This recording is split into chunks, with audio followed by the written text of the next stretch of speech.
Welcome everybody to the Jimacosta show. I figured, you know what, we need a little levity as we're heading into the 4th of July weekend, and these guys, they bring it every single time. All right, I'm bringing in the good liars, Jason and Davram. There's Jason right there. Did I do this correctly? That is the question right now. We had the same thing last time. Yeah, Davram has a separate one. It's the Davram. Oh wait, here we go. I think I put you both in at the same time. So just the wheels of the Substack, the hamster and the wheels of the Substack machine, he can only run so fast. And it's a bit of a MacGyver operation. It's sort of like my folks growing up had the aluminum foil on the antennas, but we got it to work. Jason and Davram, great to see you both. How are you? How are things? Good. I want to get in on that steak. Can I get it in the steak dinner? This judge is just offering steak dinners. I feel like I'm owed one. I think Davram's owed one now as well. I think Five Guys. I was thinking Five Guys for you guys, if that's okay. Okay, then fair enough. Yeah. No, we can do a steak anytime. It's on me. Happy to do it. We'll put it on the Substack account. It's all a negotiation, guys. Five Guys it is. Exactly. Right. Part of the deal. We start at burgers and we go up from there. No, listen, we've got to talk about a couple of things. One is, first of all, I was spinning through some of your highlights over the last several days, and we have to talk about Trump's birthday party down on the mall, because I know you guys were down there, and I covered it too. We were covering these No Kings protests, and it was fascinating to see just the whole country and people just taking to the streets and so on. But the vantage point that you guys had, and you guys decide who goes first, but the vantage point you guys had down on the mall right by the stage, I think it was, you could see there was not the turnout he was hoping for. And you also got just some incredible comments from the people who were there, which I want to get into as well. But was it the shitty, crappy turnout that it looked to me and many of us looking at it through the internet? Yeah, it kind of was. We were wandering around before the gates were kind of officially open, and having been to Trump rallies before, we were saying to each other, this just doesn't have the energy that we've seen before, and we actually couldn't really find where the people were for a while, which was new to us. And eventually we did, and we got in there, and it was a little underwhelming. I think, to say the least. That was what we arrived feeling like, looking around, and kind of the feeling we left with. Yeah. And Jason, you found a woman who was not sure if JFK Jr. was going to be at the birthday party, and you went back and forth. Do you think JFK Jr. will be here today? I don't know. You think there's a possibility? It's a possibility? But he did die in 1999 in the plane crash, right? That is up for discussion. I personally don't think he did. I mean, it was breathtaking. I mean, some of the things that you guys just, and it's not like you're dentists and you're pulling teeth here. I mean, some of this stuff just sort of flows out of the folks that you're talking to, and it's breathtaking.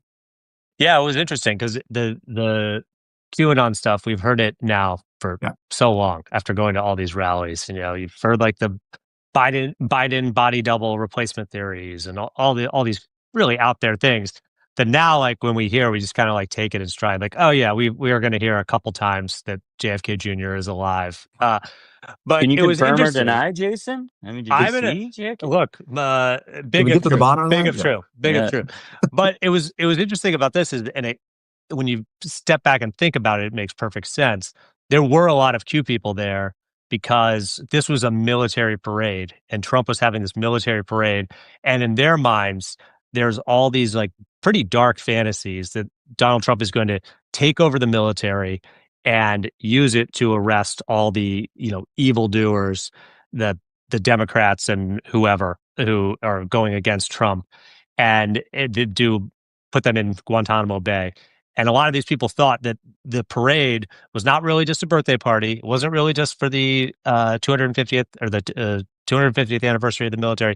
It was for Donald Trump seizing power and enacting martial law. So like a lot of people that we talked to, not like the majority, but there were a few people there that were saying that they thought this was not really just a military parade, not just a birthday party. Something big was going to happen. And I guess the big thing was that a lot of people didn't show up. That became the big story of it. But it was interesting. Afterwards. Yeah, no, that ended up being the big story. And And you're right. I mean, there were so many, Trump defenders. How dare you shit all over the 250th anniversary of the U.S. Army? We're saluting the troops and all this. And then you both found it was like a cuckoo palooza down there. Davram, you talked to a guy who said that January 6th was an inside job, but then you said, oh, so was Trump in on it? Because if it was an inside job, then I guess Donald Trump was in on this. And it was. We talked about this the last time we got together. There's sort of these inception moments where they can't quite, make sense of their own conspiracy theories. Right. Well, I thought I asked the right question, which was, did this conspiracy go all the way to the top? Because Donald Trump told people to go there, you would think he would have had to be involved. And the conversation went on longer, and I asked, do you think he was just being used by like smarter people? He was like, yeah, he was. So, I guess his conclusion was Donald Trump was definitely not part of it, but he was being used in some way. And of course, not to go on a tangent, but it was an inside job to the extent that he was the one who incited this. Right. They would not have been there on January 6th had it not been for him being a crybaby and not accepting that he lost at the election. But anyway, I don't want to go down that road. And I'm not trying to say it was an inside job. I'm just saying that when you think about it, he was. Yeah, what are you saying here? He was trying to overthrow the goddamn government.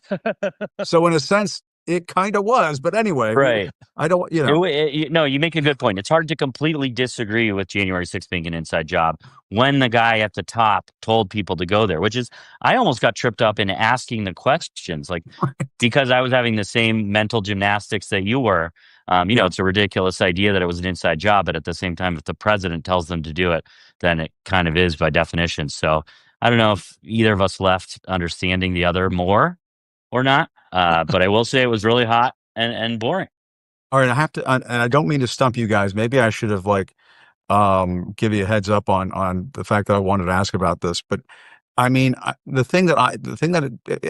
our minds are blown every day by Donald Trump and what he has done since coming into office. But the way he tries to grift people it's kind of astounding. And I wonder if you guys ever talk to people about the griftiness of what he does. But this week he came out with the Trump fragrance. And I was thinking about. I'm wearing it right now. Yeah, I'm going to say, can I show you the bottle? Yeah. Put a little. I can smell it from here. Yeah. It smells like pure gasoline. Yeah. Real bits of fake gold in it. Well, I was thinking about buying it just to see if it was flammable or if it was straight rubbing alcohol. But the damn stuff is $199 a bottle. I'm not wasting that on a bit. But anyway, your thoughts?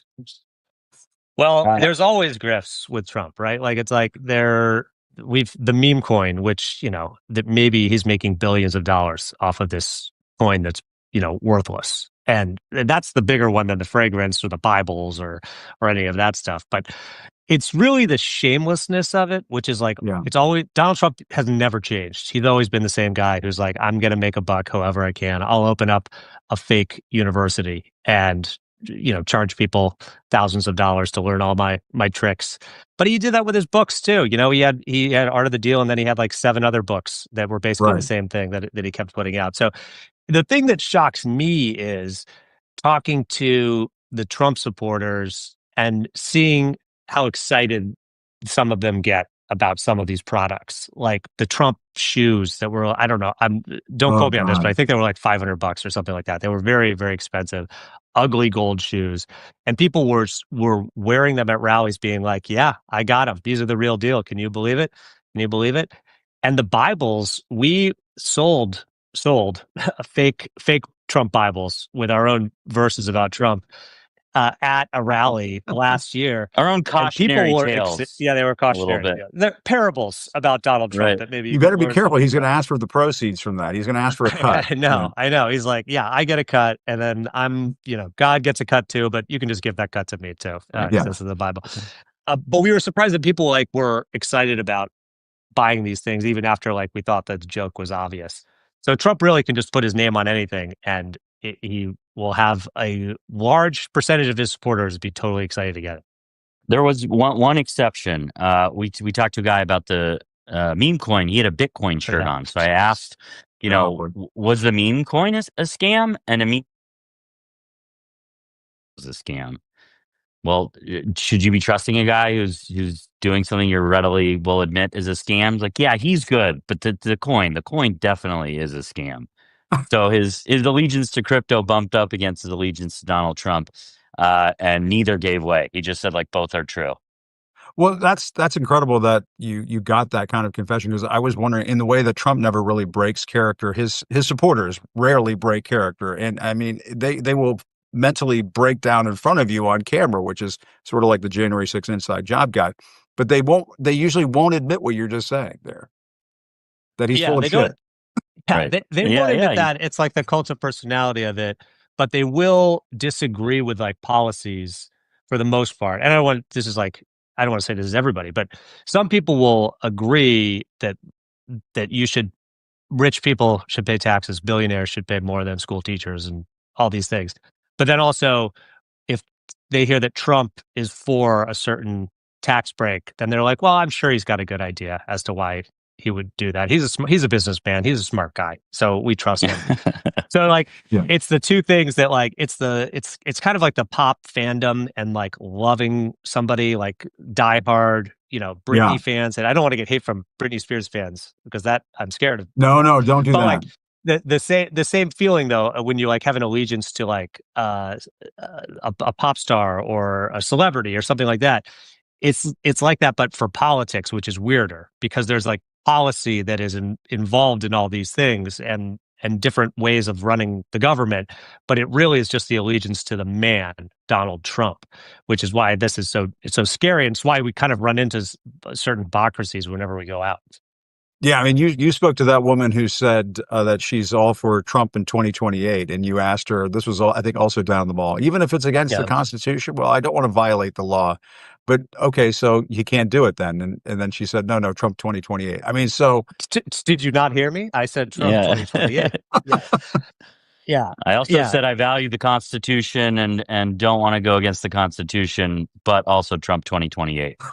You can't Both have one things, without again, exist at the same time. It's wild. I like that you phrased it as a compliment, Jim. You said they don't break character. Like they're just really committed. They're part of the bit out there, which is, they're part of it and don't break character. And I feel like that's part of our responsibility when we go and talk to these people is, whether or not the moment feels interesting or funny, it's kind of like just stay in it as a person wanting to know more. Don't break character. So I'm thinking about it in a new way now. We're just all trying not to break character when we talk.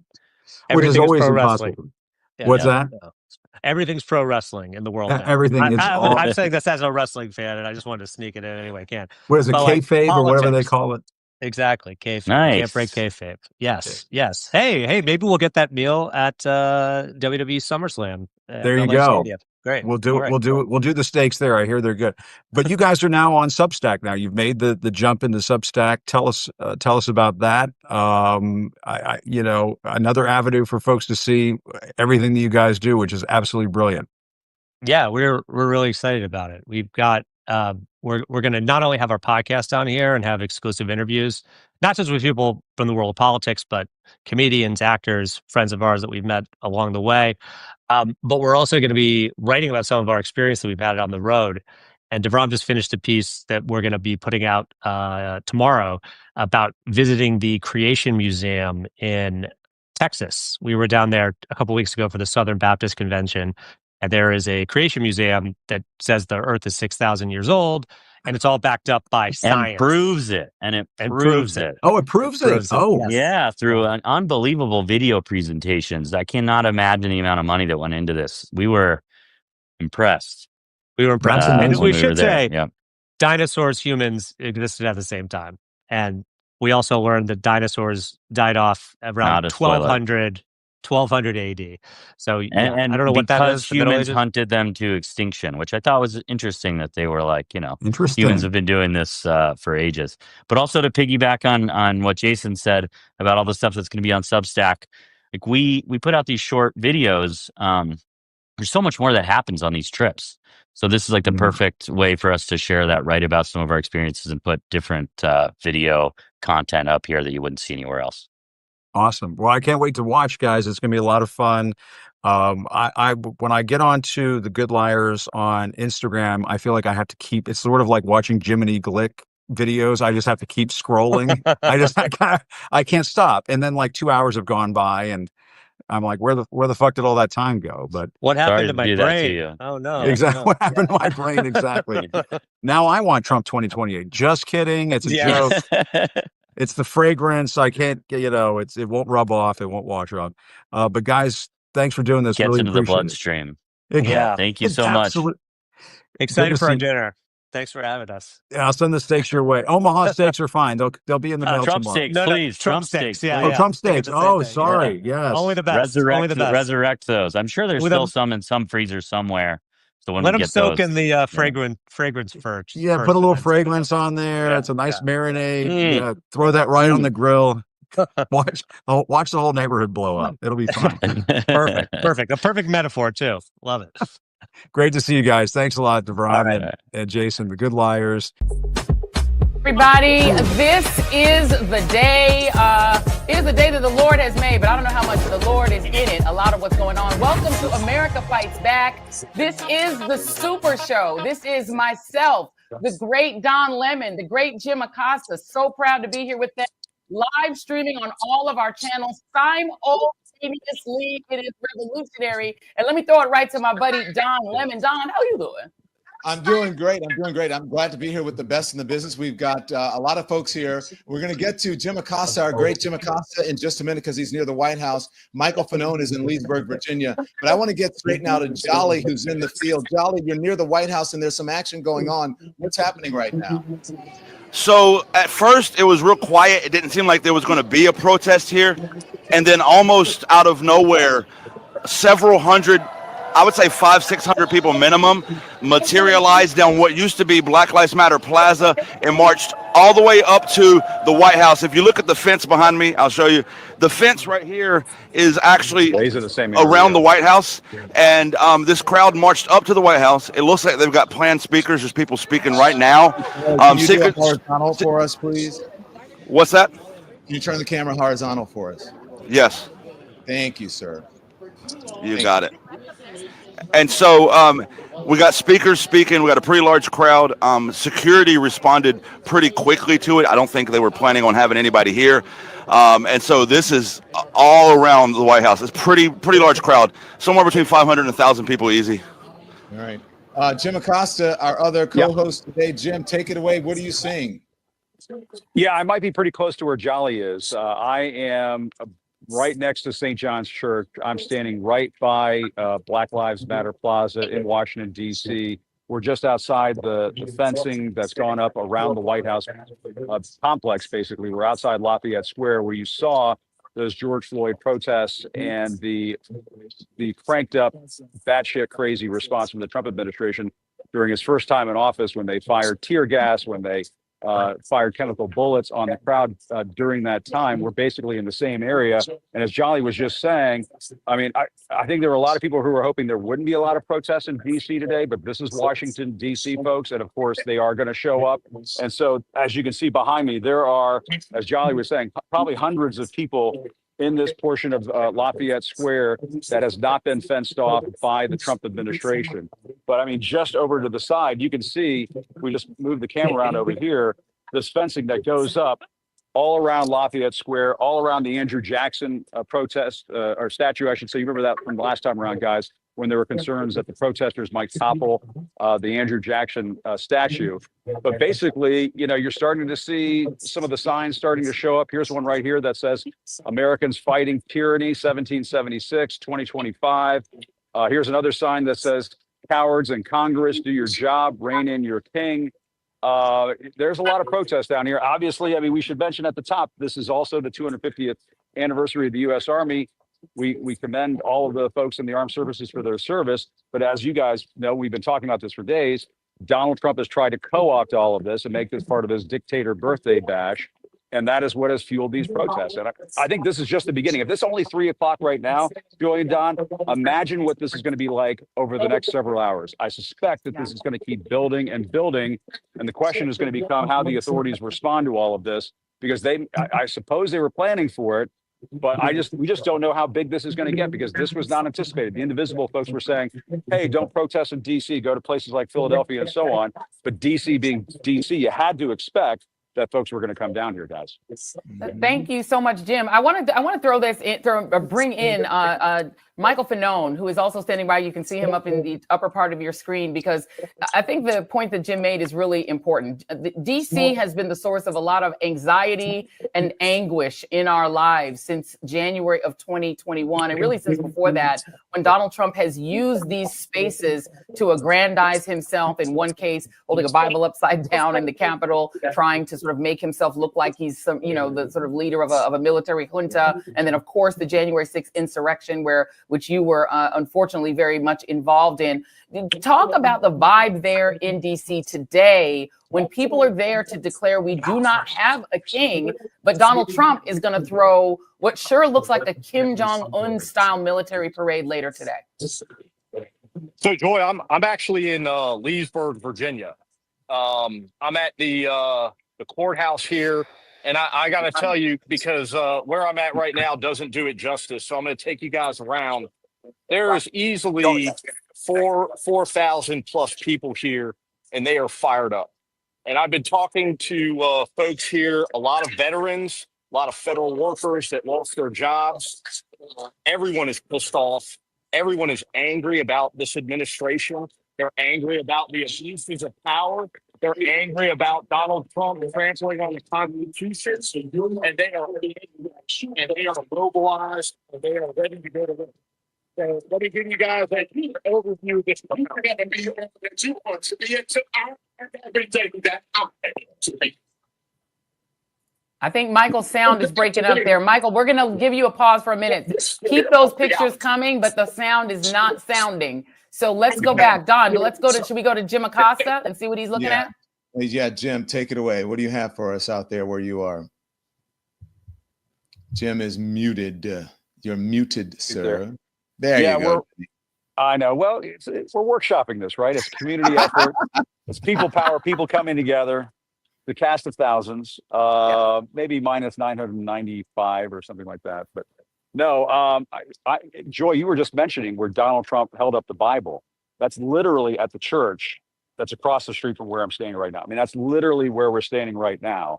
So just to set the scene, and this is why I was saying earlier, you had to expect that protesters were going to show up down here. That's literally where Trump did his dictator part one moment back in the first Trump administration, where he held the Bible upside down.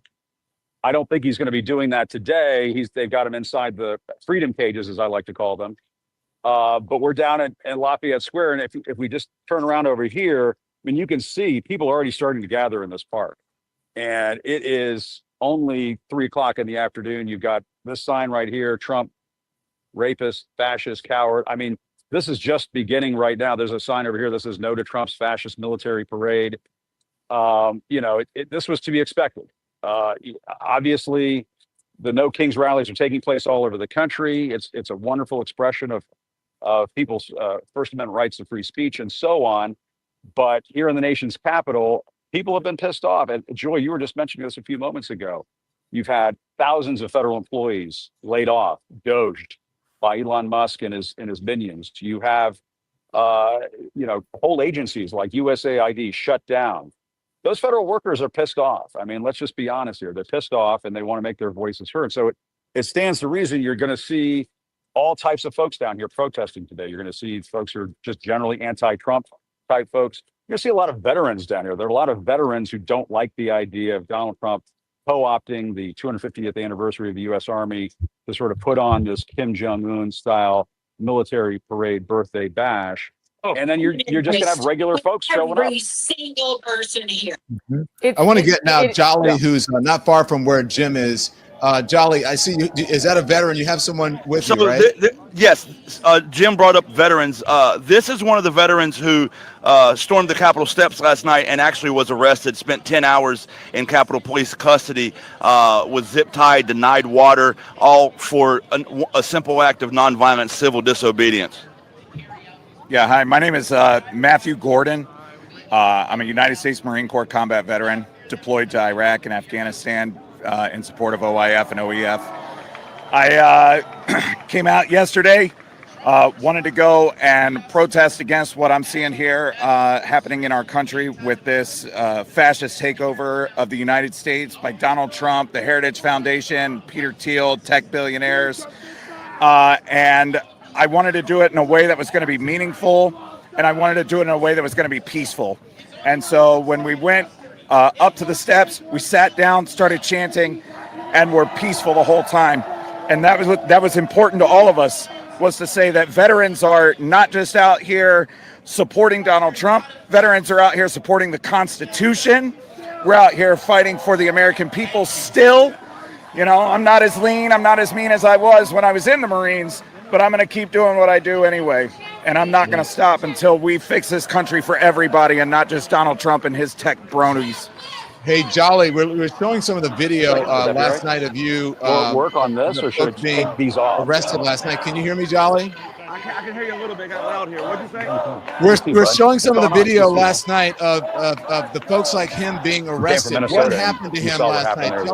Tell us what they did. Did they detain him? Where did they go? What happened? Yeah, so we were detained probably about 200 last night, go ahead.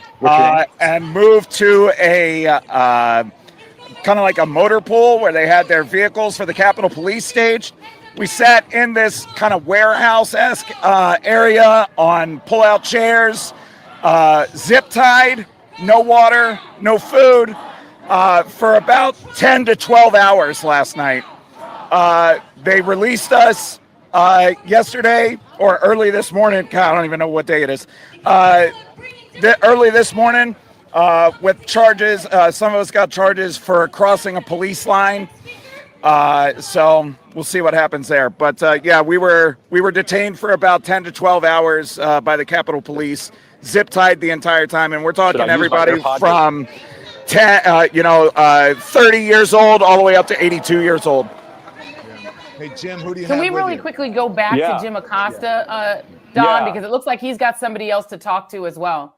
To stay there, Jolly Good Ginger. We're coming back to you, but let's go to Jim. Sorry, Jolly. I'll throw it back to you as soon as I can. I'm with Sam. Sam was in the U.S. Army. You're now out of the military, and you're from Minnesota. That's right. And you came all this way to be a part of this protest today. Is that basically it? Yes. And you were just telling me a few moments ago, you're a little bit shaken up, a little bit in shock because of what took place in your state, in your hometown earlier today. Can you talk about that? Of course. I grew up in Champlin, Minnesota. Have him get closer to you, Jim.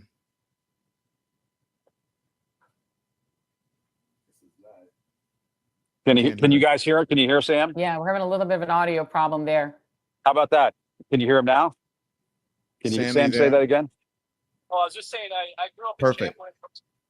Yeah. In 2000.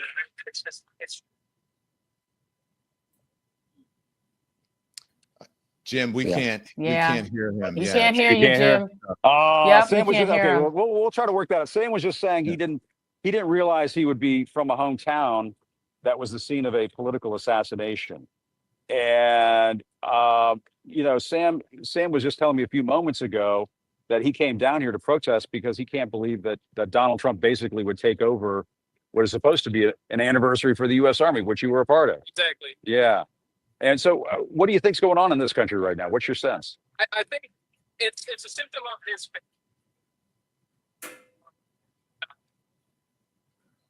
Yeah, it's going to be tough with the AirPods and out there. It's going to be tough. When there's a lot of noise. And Don, if I could just update the audience and those of you who have not had the television on today, there were two state representatives or two state officials in Minnesota, and one of their spouses. Both of their spouses who were shot. Two are dead. Representative Melissa Hortman, who used to be the Speaker of the Minnesota House, and Senator John Hoffman were both shot.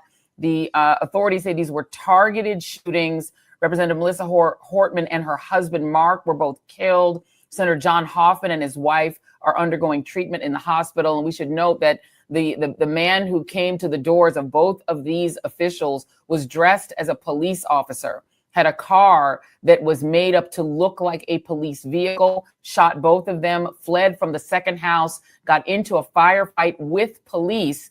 And according to officials, there was a hit list found in his car that also named the No Kings parade as well, or the No Kings protests, and also names abortion providers and apparently some other politicians.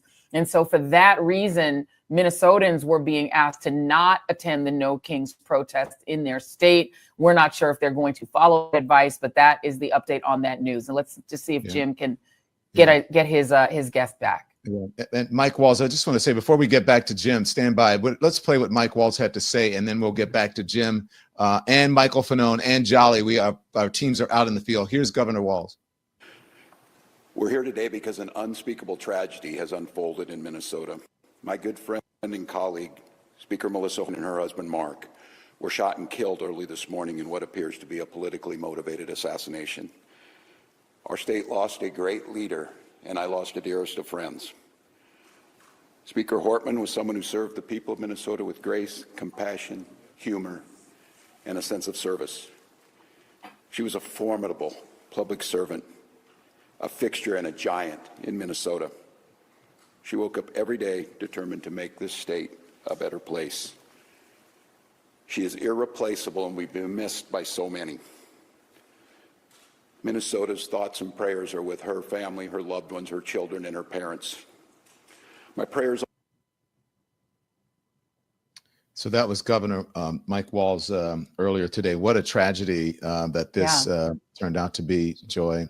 Let's see if we can go on. Very quickly, before we jump back to Jim, I apologize. I just have an update from NBC News. There's an update that the suspect in the Minnesota lawmaker shootings has been identified as 57-year-old Vance Belter, Boelter, according to 3 people familiar with the investigation. That's just an update that's coming through right now. We'll keep you all updated as these go on. Go ahead, Don. Yeah. Back to Jim. Our other co-anchor out in the field, handling the field anchor duties today like a pro. Brilliantly. Jim, what do you have for us? No, I mean, listen, we were going to be live in a nearby hotel. I won't mention the name. Did they kick you out, Jim? Were you doing something crazy? They didn't kick me out. I've been kicked out a lot of places. That did not happen yet. But we might go back up there later, depending on how things go. But And Jim, we have time to hear the story of why you were kicked out. So if you want to share that with all of our viewers, we're happy. We don't have time for that. It's No King's Day. There's a lot of important stuff to talk about. But I mean, I would tell you, we're also seeing some MAGA supporters down here, some Trump supporters down here. There was a guy who was, I've got my photographer Zach with me right now. This guy was like standing right next to me a few months ago, and it was sort of like he was listening in. So I don't know what that was all about. But, you know, my concern is at this point is that we do have a little bit of a mix of different types of things going on down here. And hopefully this is all going to stay peaceful. I mean, you can hear the protests going on right now. Let's walk in a little bit closer. There's a protest going on right now. You can hear speakers starting to go. I don't want to go too close and mix up the audio again. But I mean, I would just tell you right now, so far, this is peaceful. People are behaving themselves. They're making their voices heard, no question about it. But I wouldn't say there's anything happening here that's out of the ordinary. But I will tell you, I see some of my friends my old friends in the White House press corps who were staged down here. I have to assume, just in case, join Don, you know, the thing starts to get unsettled. And we don't want that. We want this to be peaceful and all of that. We encourage people to be peaceful. But you just have to assume when Trump takes over a military ceremony like this, like the 250th anniversary of the U.S. Army, and people are seeing tanks. We just remember, Don and Joy, just the other day, we saw a video of tanks rolling into D.C. That's going to piss people off. People are going to say, what is going on in this country? You got the U.S. Marines in L.A., you got tanks rolling into Washington. It sounds bananas. And so obviously people are going to get pissed off about it. But if you spin this around over here, guys, you can see you have a protest gathering here in Lafayette Square, the same place roughly where we saw the George Floyd protests break out in 2020. I was here at the White House at that time. And it doesn't take a whole lot, guys, for it to get a little messy down here. We hope for the best, obviously hope for the safe peaceful. But you can see right here some of the signs: money for veterans, not parades. America has no king. America needs no king. Your oath is to the Constitution. And this is up against these fences. These fences went up around the White House perimeter and Lafayette Square in the last 48, 72 hours. And it brings me back to when I was covering the White House the first time around, guys, because I mean, you know, it is something about Donald Trump. It is something about Donald Trump where they have to fortify the White House complex so he can act like a dictator inside. And it happened the first time around, and it's happening again. And that's why you're seeing these people showing up. People are upset. They want to make their voices heard. And honestly, I mean, how can you blame it? You know, this is America in 2025 right now, guys. Yeah, right on, Jim. Indeed. Yeah. Can we go back to Michael Fanone? I mean, and these are some great points to make, Jim. And I want to go back to Michael because he is talking with some of the people who are exactly what you're talking about. People who are going to be pissed off by seeing those tanks, and they're having to deal with it. And of course, Virginia is one of the places they had to unmothball some tanks from and roll them across bridges to get them into DC because normally there aren't tanks in DC. Michael, let's see if we got your audio back. Who are you talking to? So right now we've got some speakers, but I'm just intermingling through the crowd. Can you guys hear me? We got you. You're good. Okay, yeah. So I'm in Leesburg, Virginia. I don't know if you guys caught that before, but I actually gave some remarks earlier. Like I said, there's a good sized crowd here, about 4,000 plus. They've been here en masse since about 2 o'clock this afternoon. And I believe this event is supposed to continue on until 4. But we've got a great mix of veterans pissed off about Trump's, the way they phrased it was his military exploitation parade. And there are a lot of fired federal workers and just average everyday Americans who are deeply concerned about what they see as a misuse and abuse of Trump's authority and of his power and his administration's power. As far as counter protests, there were probably about maybe 2 or 3 agitators, but they have been drowned out despite their best efforts by the raucous cheers and chanting of this crowd. So, thank you, sir. Thank you. I appreciate that. We need leaders like you. That's quite simple. Thank you. Thank you. Okay? Thank you very much. What did he say? We need more people like you? Said they need more people like me. He's got to sign up. No one is above the law. And I assume you're referring to hands off democracy. What was your name, sir? We have counter protesters. Jose? Looks like we got some counter protesters here. Very nice to meet you, sir. Hey, are you here? Are you here? Are you here? Are you here to counter protest the protest? I'm here for a military parade. You're here for honor our army. Okay, but hang on. Question. If you're here to honor the army, why are you carrying a flag that says Trump? Because Trump is the president of the United States. But that's not the army. But Trump's not the army. Twice. Oh, that's your big word. Go ahead and explain. Tell me how he's a fascist, mister. Tell me how he's a fascist. You're an idiot.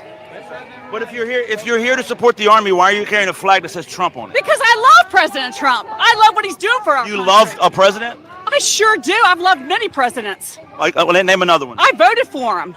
Name another one you love. An insurrectionist too. How about that? You were in January 6th? I sure was. What was your role at January 6th? As a patriot, announcing how the whole election was rigged, and we've all come to fruit that it was, weren't we? We were not. What did you do at January 6th? I was there with my granddaughter listening to the President of the United States speak. That's what I did. Yeah, but you said you're an insurrectionist. What does that mean? Right, because the FBI came to my front door even though I never stepped foot on the Capitol. How about that? Because I posted a picture of me and my granddaughter in front of the Capitol. I had FBI at my front door. Do you believe you had a right to be there and protest? Well, I wasn't. Yes, I had. Of course. So do you believe these people here today have a right to be here and protest? And you have the right to counter-protest if you want. Right, so I'm just wondering why you're carrying a flag that says Trump on it. I've already told you 3 times. Come you love him? Question. No, Come up with sufficiently another intelligent question. Get out of my face.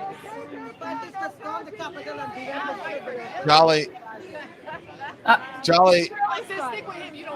Can you hear me, Jolly? I can hear you, yeah. You asked her if there was another president she loved, and she did not name one. She could not name one, correct. Do you have any other folks out there you want to question? If you want to go back to her, or are you done with it? Well, I'm going to kind of keep an eye on her because it looks like the crowd's not very happy with her being here. She's solo counter protesting here. She's the only counter protester I see. Actually, there might be a second one now. Let me go over here and find out. Let's go look at this. Hang on. Please do. Keep walking. And while you're doing that, Jolly Good Ginger, and it is really fun being on with you, by the way, I will note that in the definition of fascism, for those who are tuning in to this America joint podcast between Jim Acosta, Don Lemon, and myself, cult of personality, fascist regimes cultivate images of their leaders as great figures to be loved and admired. This cult of personality is often perpetuated through mass media and propaganda. So loving the leader of your country is different from being patriotic towards your country. Loving the leader, that's definitional fascism. Just wanted to point that out. And really just ultra nationalism at that, Joy. Joy, I just want to tell the folks, listen, folks, if you're watching on, we have you on socials. If you're watching on TikTok, if you're watching us on Instagram or Facebook, this is it. If you want to continue are you seriously putting up? You have to go over to YouTube or you have to go over to Substack. Okay, so this is the end for socials. Come to YouTube or Substack, and you're going to continue our coverage. Jolly, what do you have for us? Hey, it's going down over here. Are you literally co-opting the POW flag? Are you seriously co-opting the POW flag for January 6th insurrectionists? Are you out of your fucking mind? Yeah, I know, it's working.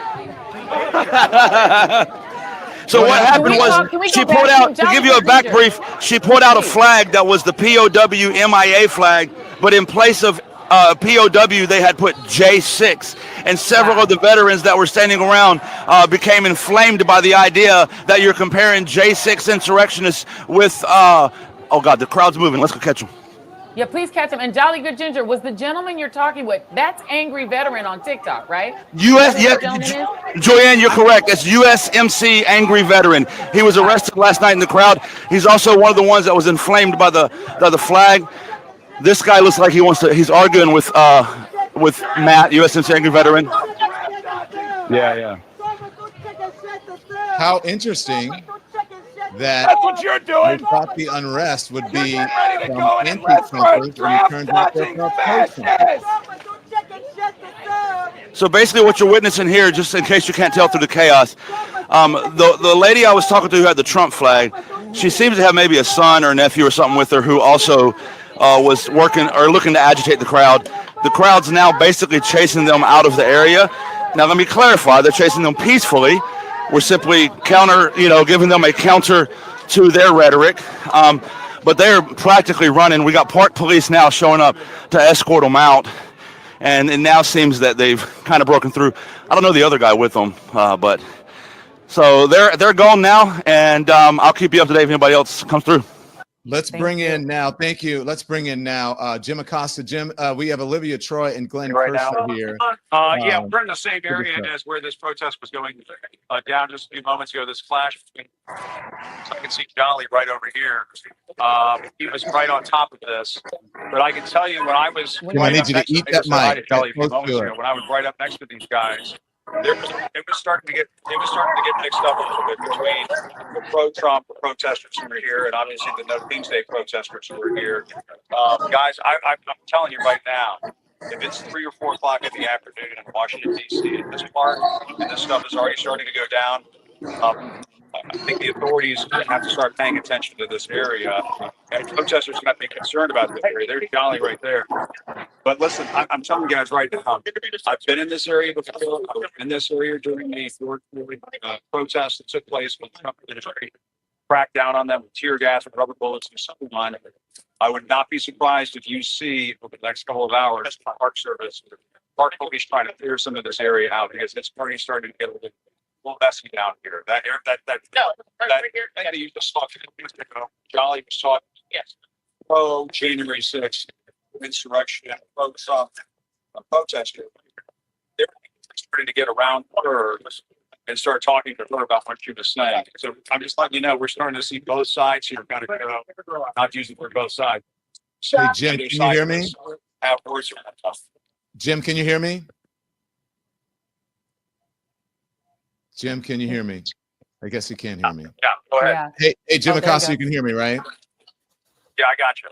Yeah, just when you use that mic, I need you to eat it like right in your mouth, man. Just so we could hear you. Yeah, that's it. Perfect. Thank you. Hey, Jim, we have some guests that you wanted, as a matter of fact. Olivia Troye and Glenn Kirshner are here, and they can talk about, I mean, you know, Olivia knows all about national security. Glenn knows about the law, what will happen to these people if they do end up causing skirmishes, where will they go? Olivia and Glenn are here. Jim, go ahead. Let me go. Uh-oh. Jim, we're losing you. You're losing me. Can you hear me now? I think your signal. It might be your signal. Maybe take a little bit of a walk just so we can see if we can get you in a cleaner signal. Try again. So, Glenn, let's bring Glenn in, and let's bring in Olivia Troye, because we can't hear Jim. Glenn, Olivia, thank you so much for joining us today. We really appreciate it. You're a national security expert. Olivia, Glenn, you are a master of the law. We've got two sides clashing here. What are the possibilities? Olivia first. Well, I think my concern is that the Trump administration wants this, right? They've set up the optics for this. They want to see clashes like this happen. But look, I can tell you, I'm at the No Kings rally in Virginia, and it is nothing but American flags here, no Kings chants, pro-democracy, vets attending. I've got retired generals on stage speaking about the power of standing together and what's happening across our country. So I think this is proof. There's more than 1,500 people here right now, and we're in Northern Virginia. And so I think this is proof that there is the power of the people and that we're going to stand together. Glenn, can you talk a little bit about, I mean, we know that Donald Trump is deploying the military. At the same time, they're claiming that they are celebrating the Army today, but he's deploying U.S. Marines and National Guard against the will of the governor of California. Can you just describe the Posse Comitatus Act so that people can understand what are the legalities of deploying the military into civilian populations in the United States?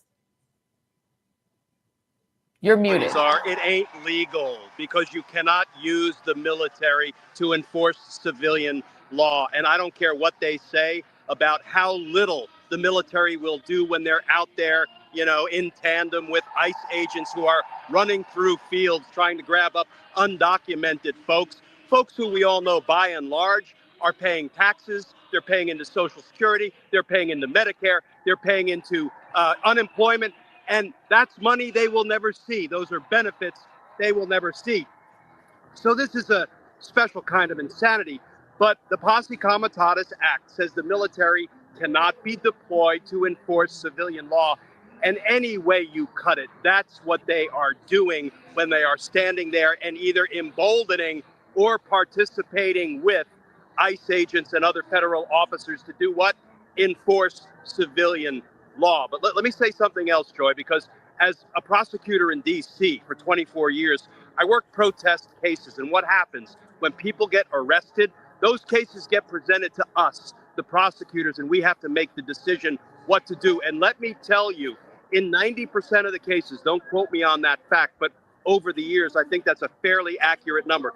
90% of the cases, there are no papered, no charges brought, because it's very difficult to make cases in the setting of arrests that are made during a hectic protest, sometimes devolving into a riot. We still need proof beyond a reasonable doubt. Now, if somebody's busting store windows, looting, setting things on fire, assaulting officers, and they shouldn't do that because this should always remain peaceful, we may be able to bring those cases and prove them in court beyond a reasonable doubt. The only reason I say this, Joy, is because I've been urging, you know, we're out here at the Loudoun County rally. I was here with my friend Mike Fanone. We both addressed the crowd, and we urge everybody, be peaceful. And this may be counterintuitive, but if a law enforcement agent applies force to you, tries to flex cuff you, don't resist, don't fight back. It's hard because our adrenaline surges, and that's what causes problems, including in officer excessive force cases. But you know what? It's probably going to work out. These cases are probably not going to be papered. No charges are going to be brought. The only caveat I'll say, Joy, is that with, you know, U.S. Attorney Pirro, maybe all bets are off, because I'm not confident she will be exercising sound prosecutorial discretion. But first and foremost, don't fight, don't resist, but speak up and speak out, and do not let them silence you or intimidate you into not exercising your right to speak and your right to assemble. Can I just stay with you for a second, Glenn? For one quick, we did see that the gentleman I follow on TikTok, who's known as U.S. veteran, former Marine, was arrested yesterday, and a group of veterans, about 60 apparently, were arrested in D.C. We also saw the senior senator from California, Alex Padilla, not arrested but detained when trying to question Kristi Noem. What I would say to that, Glenn, is that in the past, in the 1960s, people who were doing civil rights protests took months of training in order to learn how to do what you're saying, in order to learn how to take brickbats and get spat on and get hurt and get arrested violently and not resist. And that was something that they were trained to do. A lot of the people that are out here protesting for No Kings, they are not trained activists. They have not had that kind of training. How do we talk to people about how to emulate what they're trying to emulate, but to do it in a way that doesn't give Trump the pictures and the visuals he wants in order to trigger the Insurrection Act? It's a great question, Joy. And let's be honest, there will be pockets of violence. There will be folks out here who are legitimately protesting, exercising their constitutional rights. But there will be violent incidents and clashes. And what we need to remember is that as the judge in California just said in ruling against Donald Trump's seizure of the California National Guard, that just because a few protesters or a small fraction of the people out here exercising their constitutional rights might engage in violence, might break the law, guess what? It does not deprive the rest of us, the overwhelming majority of us, who continue to get to exercise our First Amendment rights. But all I can say is, Joy, listen, I've been in tough spots. I was in the Army. I was in a federal prosecutor. Adrenaline surges are very real and are very hard to tamp down when you experience them. And you're right. One of the reasons, Joy, we don't let the military engage in civilian law enforcement is because they're not trained to deal with those situations. It's a recipe for disaster, and it's a recipe for the feds to run roughshod over our constitutional rights. Amen. Glenn, thank you for that. And Joy, I just want to tell everyone, this is the power of independent media. You're watching now America Fights Back with Joy Reid, Don Lemon, and Jim Acosta. Along with us, you have the great Glenn Kirshner, Olivia Troye, and also jolly good gingers with us, Michael Fanone as well. Jim, I understand. I know that you had questions for Olivia Troye. You said, make sure we get Olivia Troye on this show. Yeah. Well, no, and by the way, we've gone back into the crowd here. I just want to point out there are American flags here. The other day, Trump and his people were trying to say they don't have American flags at these protests. Case in point, right here, we have American flags at this No Kings protest outside the White House. And remember, on January 6th, they were carrying Confederate flags. They were carrying Trump flags, like the insurrectionist lady who was here a little while ago talking to Jolly. So I just wanted to point that out. But I did want to ask Olivia, because I thought she made a really good point a few moments ago. I was able to listen, even though my audio got a little hinky. Olivia was making the point that Donald Trump wants a confrontation day. This is why Glenn was making these very important points a few moments ago and saying, you have to be careful in the way you react to law enforcement moving you out of a situation. Glenn's very right about that. But Olivia, your thoughts on that, because you and I were talking about this on the show the other day. I think that they might even be watching this right now. I'm sure they're watching the coverage right now, and they want a confrontation so they can go and crack some skulls like they did before. Yeah, no doubt that they are a bit. What I would say is that if something happens, don't engage and just cooperate. But I'm going to say this right now. I am not seeing people that are aggressive here. I want to focus on that because I feel like a lot of coverage in the past week, national media was covering on violence. I'm sitting here in a crowd of 1,500 people who are standing neck and neck with each other with all these amazing signs. Only butterflies should be monarchs, they're kings. I've got, we don't need yes men, we need strong women. I've got Donald Trump is wrong. And I mean, there's all these immigration signs here. So I just want to focus on the fact that Trump wants to focus on the bad optics. He wants to bait people because they want to use that footage to push their law and order narrative.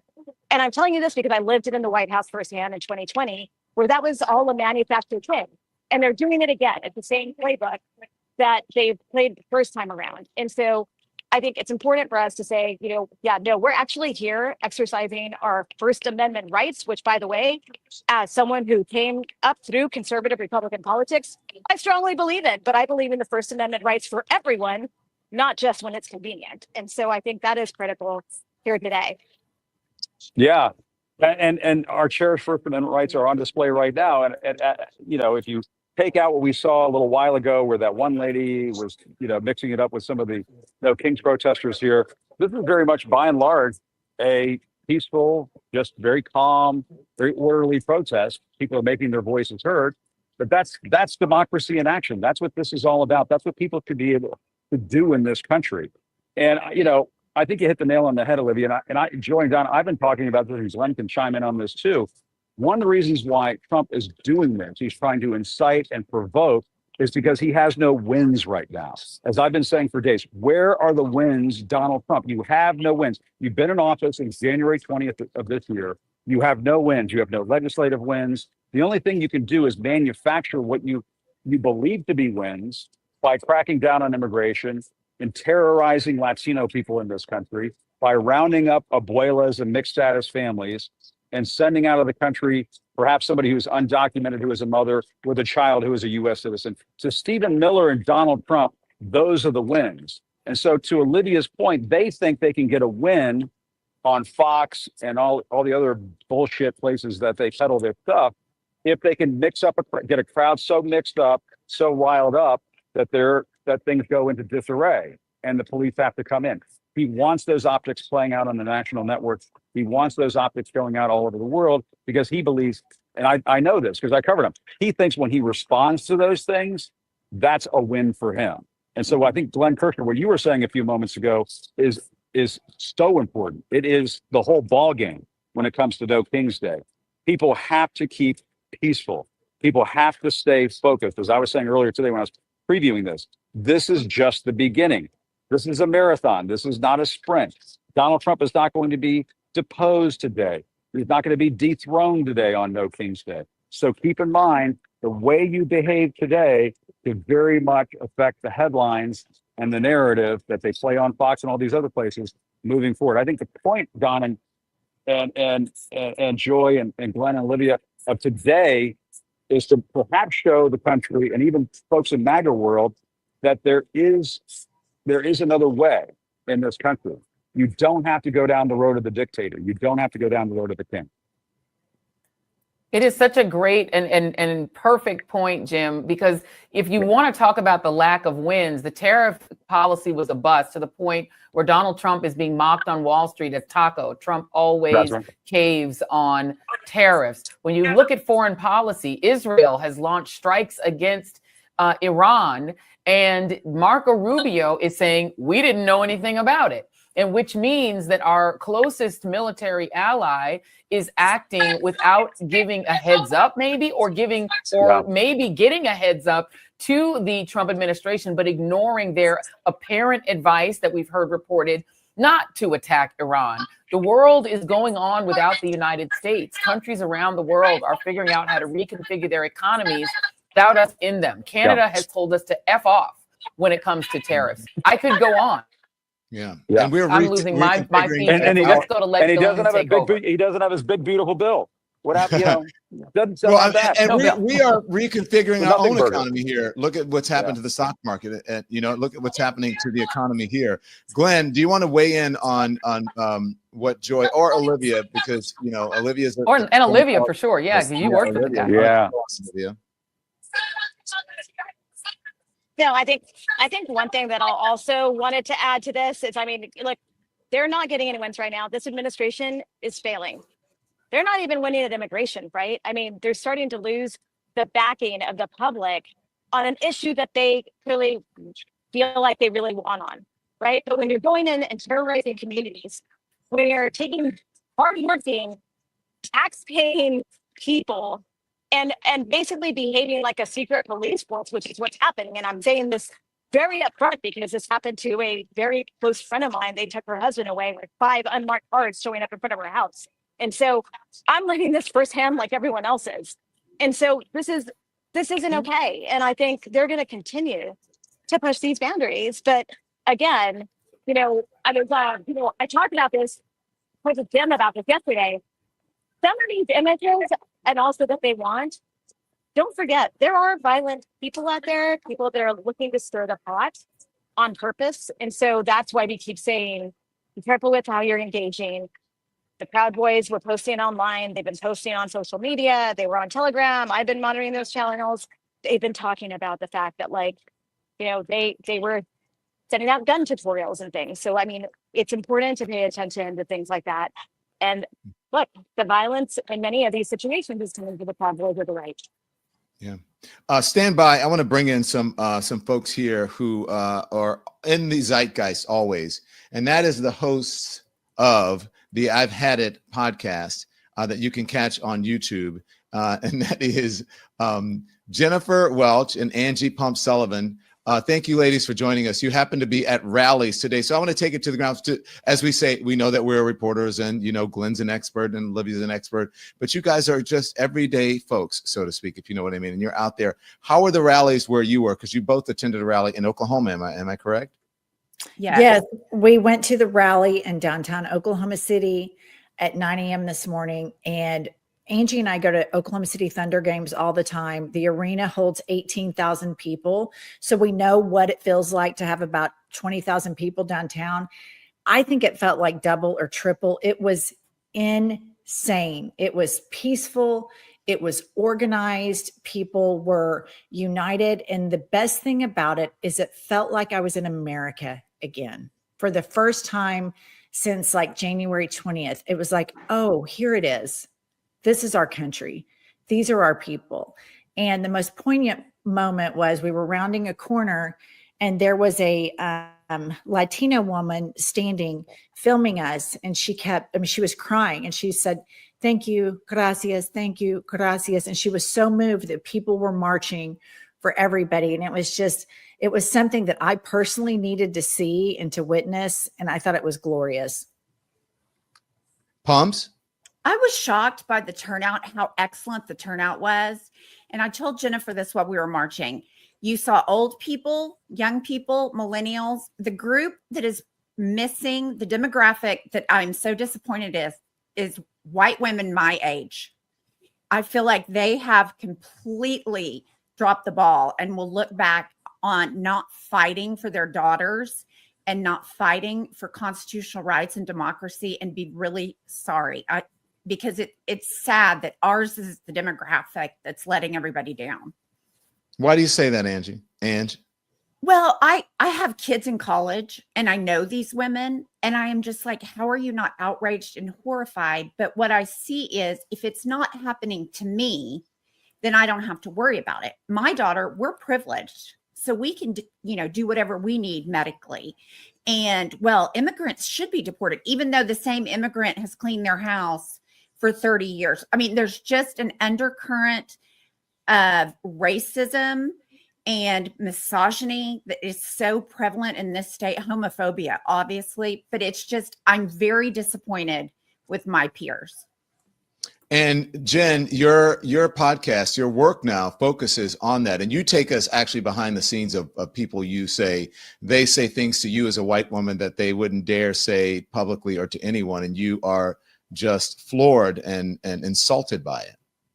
Yeah. I mean, I think if every white American were truly honest and really spoke out, we've all been in spaces around groups of other white people where off color and racist things are said. And it's happened our entire lives.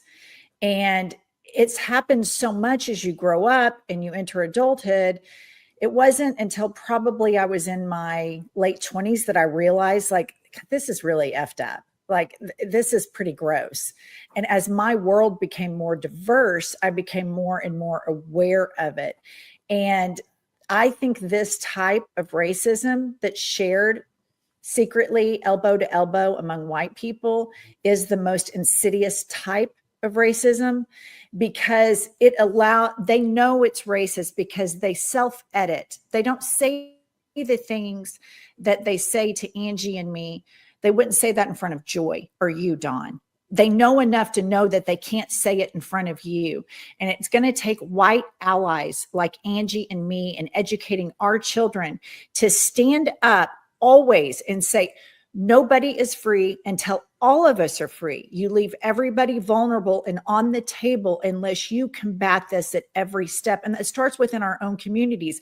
And as white people, it's something that we can do in our own communities every single day, all day. It happens, especially in red states like ours. You hear off-color things all the time. And I have made a commitment that I will stand up against this. I will not have it spoken around me. And I think it is, everybody asks, what can we do right now? What can we do right now? Because the federal government seems an impossible mountain to climb.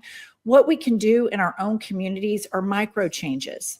If somebody is racist, draw a boundary with them and tell them that is a deal breaker. I know I've known you for 20 years, but I am not going to be friends with you until you educate and enlighten yourself. And those are the ways that we can make subtle changes to overcome this big mountain we all have to climb that manifested itself. All of the worst things of American culture have manifested itself in this horrific person, Donald Trump. But after Trump, all of this shit will still remain unless we start fixing it on a personal level in our personal spaces. Yeah. And can I ask you this question really quick, Jennifer? I think it's interesting that you are, illuminating this for a lot of us. Are people aware, and is this something that you hear people talking about, this fear that white Americans are going to become the minority? Is that what's motivating this kind of hysteria against undocumented immigrants? Yes, it's both covert and overt, Joy. Like I heard somebody say to me the other day, they were using a phrase like, don't blame the Indian, blame the arrow or something. I can't remember what it was. And then he followed up and said, oh, am I allowed to say that anymore? Mm-hmm. And there's this white people in general, I think that they are so used to the system being completely rigged for them all of the time. To see visible, successful minorities and members of the LGBTQ community is very threatening. And so it's easier for them to nitpick about, oh, I can't say this anymore. And that famous quote about the Wall Street finance bro that said, oh, we can finally say P-U-S-S-Y and the R word again. There's this, they feel like they're being caged in by minorities. But yet they love to exploit minority labor. There's always this talk like, well, and I'm just going to be candid. I live in Oklahoma. I'm an interior designer when I'm not a podcaster. And if I'm in a client's house and we're talking about getting a painter, they'll say, well, can't we just get some Mexicans to do that for a lot cheaper? Mm-hmm. Yep. That kind of thing is said all the time. I guarantee you it's been said already multiple thousand times a day, today, right now. This is something that is said all the time on construction sites. People don't have any problem exploiting the labor, and they know that the immigrant laborer is going to work harder and for less, show up on time, less breaks, and they just say it very candidly, just like that, Joy. Wow. You know what, Joy? I hear it as well especially with people who own farms, and they will be huge Trump supporters. And I know some of them, and huge Trump supporters, and talk about illegal immigrants and all of those things. And they have undocumented immigrants working in their farms. My question is for both Angie and Glenn, and it's a legal question. This also spills over into the legal system. What you and what Jen are talking about, this racism and this discrimination spills over into the legal system, and people don't understand that in this country, how the system is rigged against some people, Angie. Well, I think it's rigged against poor people from jump, because if public defenders generally are very good lawyers, but when you have more cases than 10 lawyers could work, the work is going to be substandard. So I think it starts with poor people, and then there's just people are okay with minorities being put in jail at a higher rate, with poor women. Oklahoma had one of the highest incarceration rates for women, because they think it's okay because you're less than. And I think it starts with poverty and then moves all the way up. But Glenn would have more. He has a lot more experience. You're muted, Glenn. Go ahead, Glenn. I think. Can you hear me? Yes, we can. Okay, Don. I'm sorry. What was the question? I'm sorry. We were talking about how the racism in the country and how this is all it's prevailing here. We're seeing it playing out with immigrants, and also it happens within our legal system, not just with immigrants, but with people of color. Yeah, well, listen, there's one thing that I learned over my 30 years as a prosecutor, and I think we've seen it most acutely in the age of Trump. The criminal justice system doesn't seem to have an appetite to go after what I call the ruling class criminals, the folks of privilege and power and influence and connections and wealth, most often white males. And, you know, the system will bend over backwards. I mean, I think I recently saw that they were debating leaving Bob Menendez on at liberty, not locked up pending appeal. And you know what? If you're prosecuting some, you know, underprivileged kid who snatched a purse or sold a rock of crack, you are not only not going to be allowed to remain at liberty in the community after you've been convicted, but you may very well be put in pretrial detention. One of the things that I'm trying to focus on in my professional chapter 2, having retired from the Department of Justice, is criminal justice reform, because in my opinion, we should probably turn the criminal justice system's priorities on their head. Why? Because that guy who snatches a purse or sells a rock of crack, now, there may be victims, especially in a purse snatching case, and I would not want to be disrespectful of victims' rights, but guess what? The ruling class criminals, whether they are political, whether they're big oil, big tech, big Hollywood, big pharma, the military industrial complex, you know, they Trump. do damage. They do damage to large or Trump. Swaths. Yeah, they do damage to large swaths of the American population. Yeah. And when we catch them, when the feds catch them committing crimes, you know what we do? Not me, but you know what the feds do? They give them non-prosecution agreements and they let them pay their way out of criminal responsibility. We have our priorities in the criminal justice system are upside down right now. So, you know, we need wholesale reform because the system does not work fairly. And that's felt most acutely by those folks who are not wealthy, connected, influential, powerful, and typically white men. Can I just bring in Olivia, because Olivia is Mexican American. I think we have somebody this is her ethnicity that's being discussed. And, you know, Olivia, you see it on both sides, right? Because you are a person who I think a lot of people would not know. I didn't know until you told me your background. And so you probably hear a lot of mess that people think they can say to you because they don't know your background. But can you just talk a little bit about this from your point of view, and also the president who you served? You worked for Mike Pence, I should be clear, but you worked in the administration. Do you sense that was the mindset even then, that you discovered the mindset being, it's easy for us to go to war against these brown people and to target them because our base responds to it? And Olivia, you're muted. There you go. Oh, absolutely. Given the comments that were made during cabinet meetings at the time and the things that were said, I really think that they thought that the public would rally with their base and stick on this issue. But Joy, you nailed it. I have been hearing these comments my entire life. People feel at very liberty to say things to me, not understanding that I am a daughter of Mexican immigrants. Can you hear me okay? All right. Olivia, thank you. Angie, Jennifer, thank you guys so much. We appreciate you joining us. Make sure you follow those ladies over on the I've Had It podcast. Oh my gosh. It's a cardboard cutout of Don Lemon. Oh my gosh, Angie. Thank you. Where did you get that? One of our listeners mailed it to us, mailed her a Don Lemon and mailed me a Larry David. And they arrived at the office yesterday. Angie, you're on mute. Yeah, I unmuted. Angie, unmute. Yeah. Yeah, no, I got it from a fan that sent Jennifer, Larry David, and me Don Lemon because they know how much I love you, Don.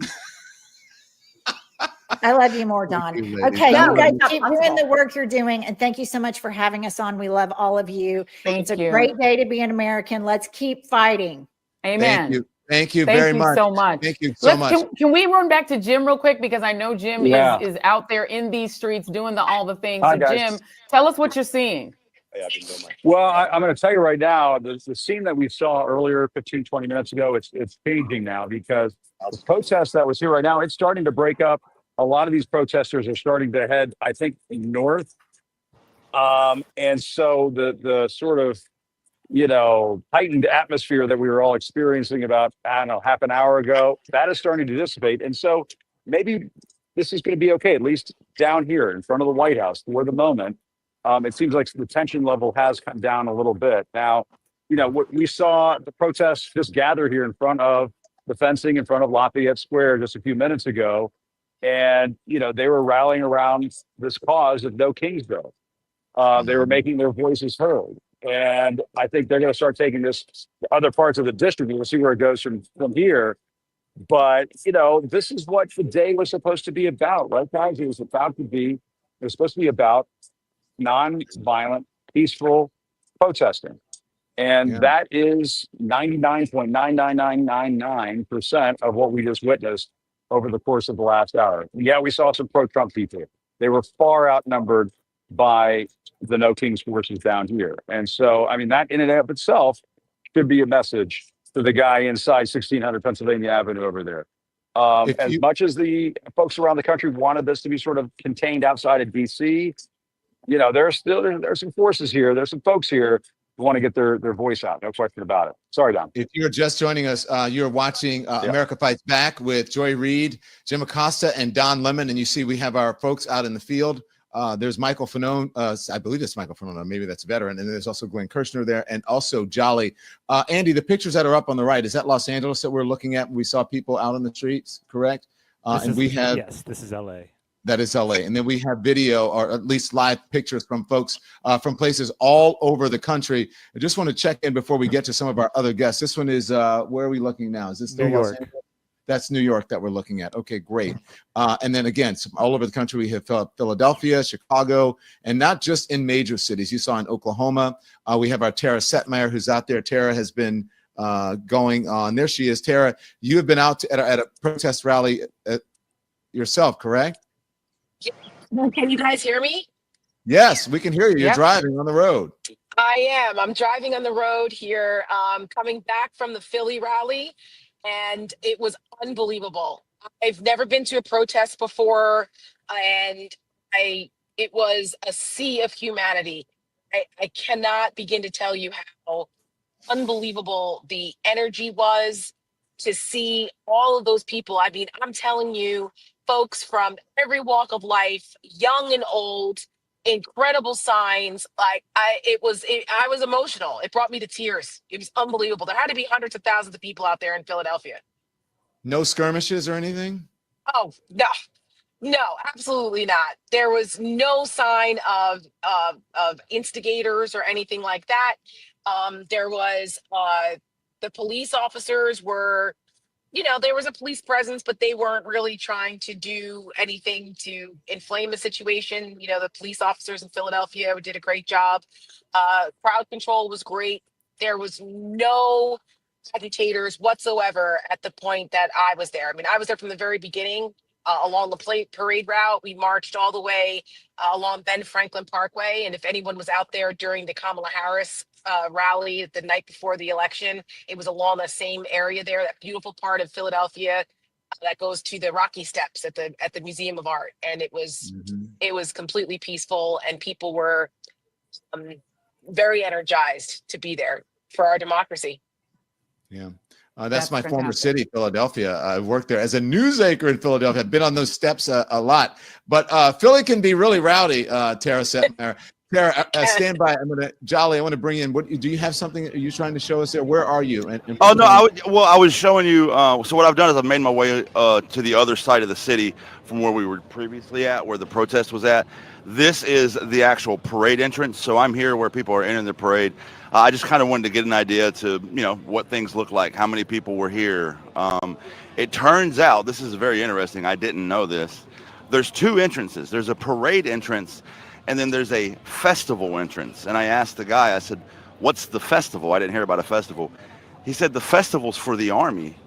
But I was like, I thought the parade was for the Army. So I'm doing a little investigation to figure out, wait a minute, have they pulled a bait and switch? Which, let's be honest, we all knew the military parade was for Trump the whole time. But I'm literally being told I can go one of two directions. Here, hang on, right here into the parade, which is a pretty skim line. You can see the lines moving pretty fast. Or over there where I was at a minute ago, I can go to the festival, which I'm being told is a minimum of a 2.5 hour line to get in.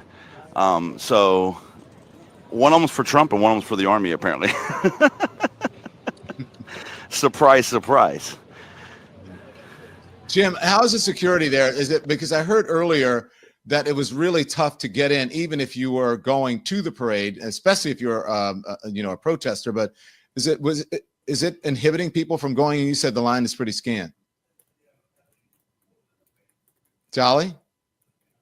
Oh, I apologize. I thought you said Jim. I do apologize. I'm sorry, I may have. Sorry. No, it's no problem. Security is pretty tight. There's about 4 entrances. You got special guest entrances, press and media entrances. I tried to get through press media. You got to be pre-cleared by the Trump administration, so I'll never get in there.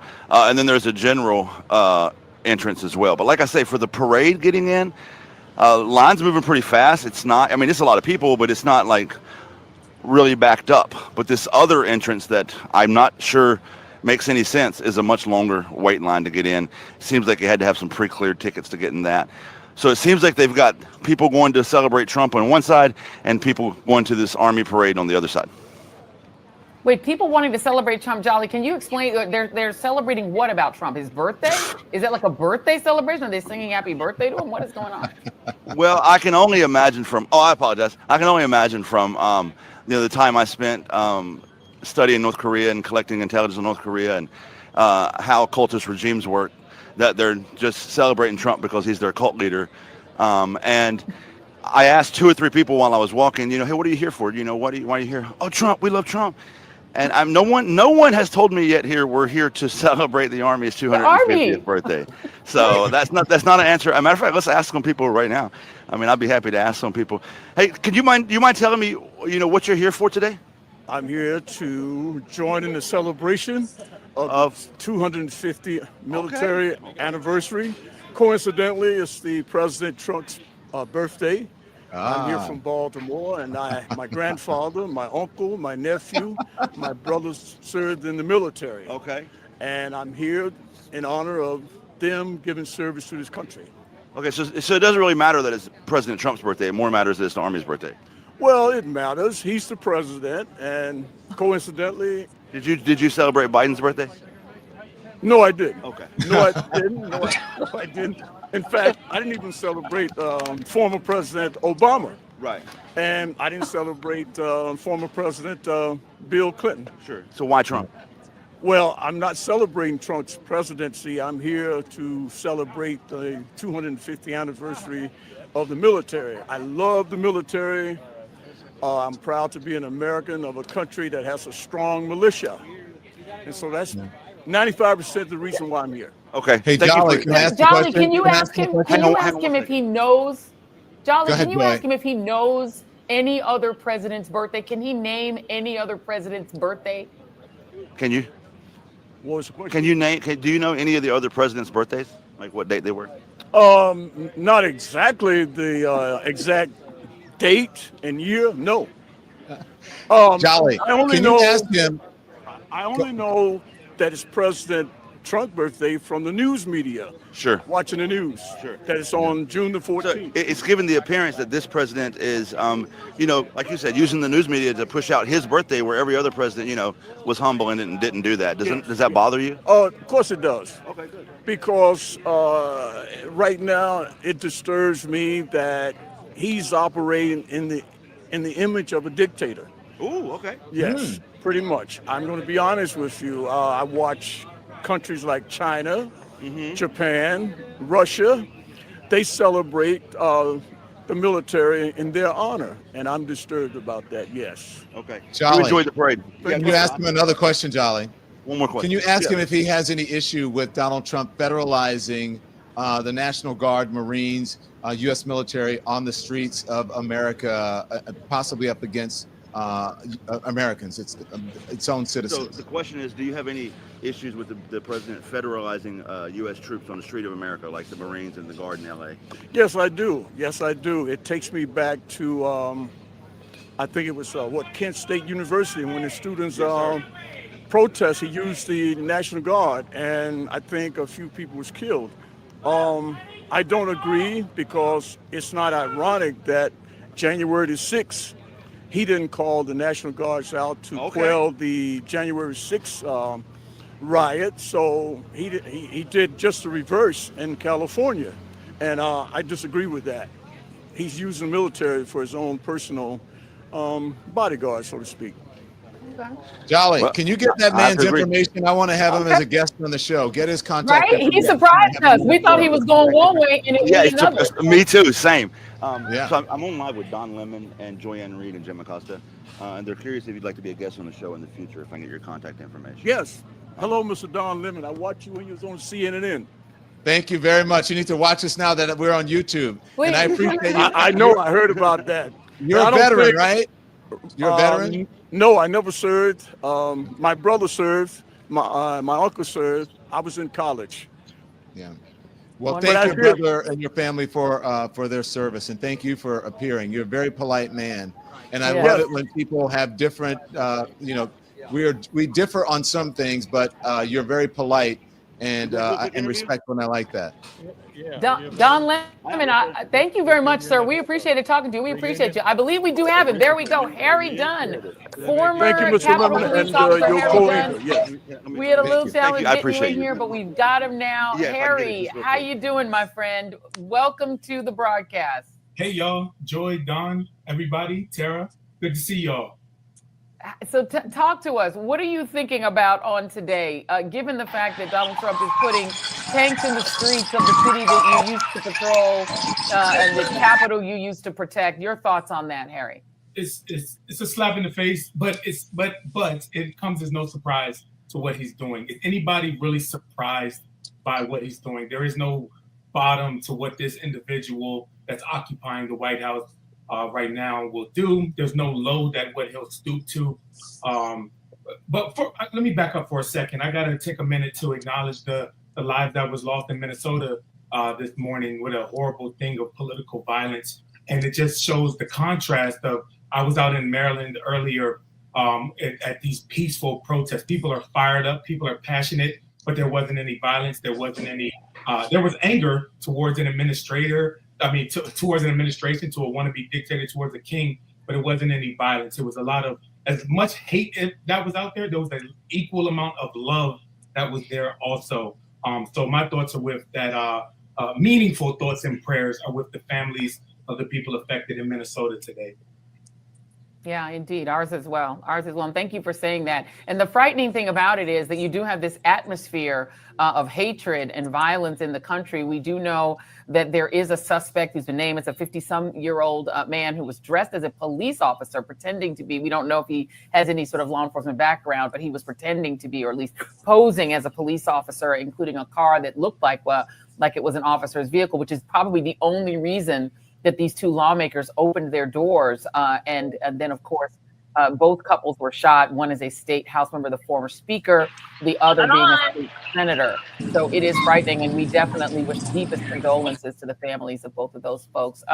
One of the other things that you just said, Joy, and that goes back what ICE is doing. They're just showing up in jeans and a T-shirt and a mask, a shiesty mask, and with jeans and a T-shirt. I mean, these policies that are being led by Kristi Noem and this administration, not enforcing even the simplest of a dress code.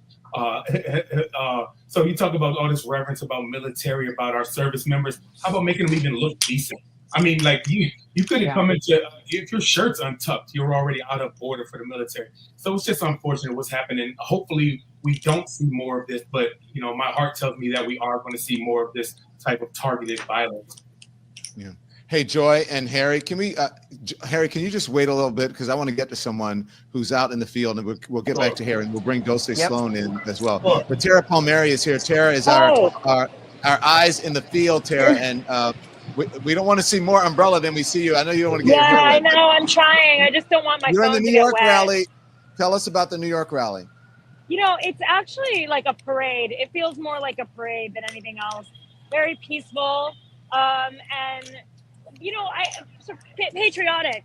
Like a lot of American flags, little ones, and I think it was to make a point that there's obviously a military parade in Washington, but that these obviously people who are resisting the president and his agenda, you can see from the signs that they too are patriotic people, despite their differences about what patriotism looks like.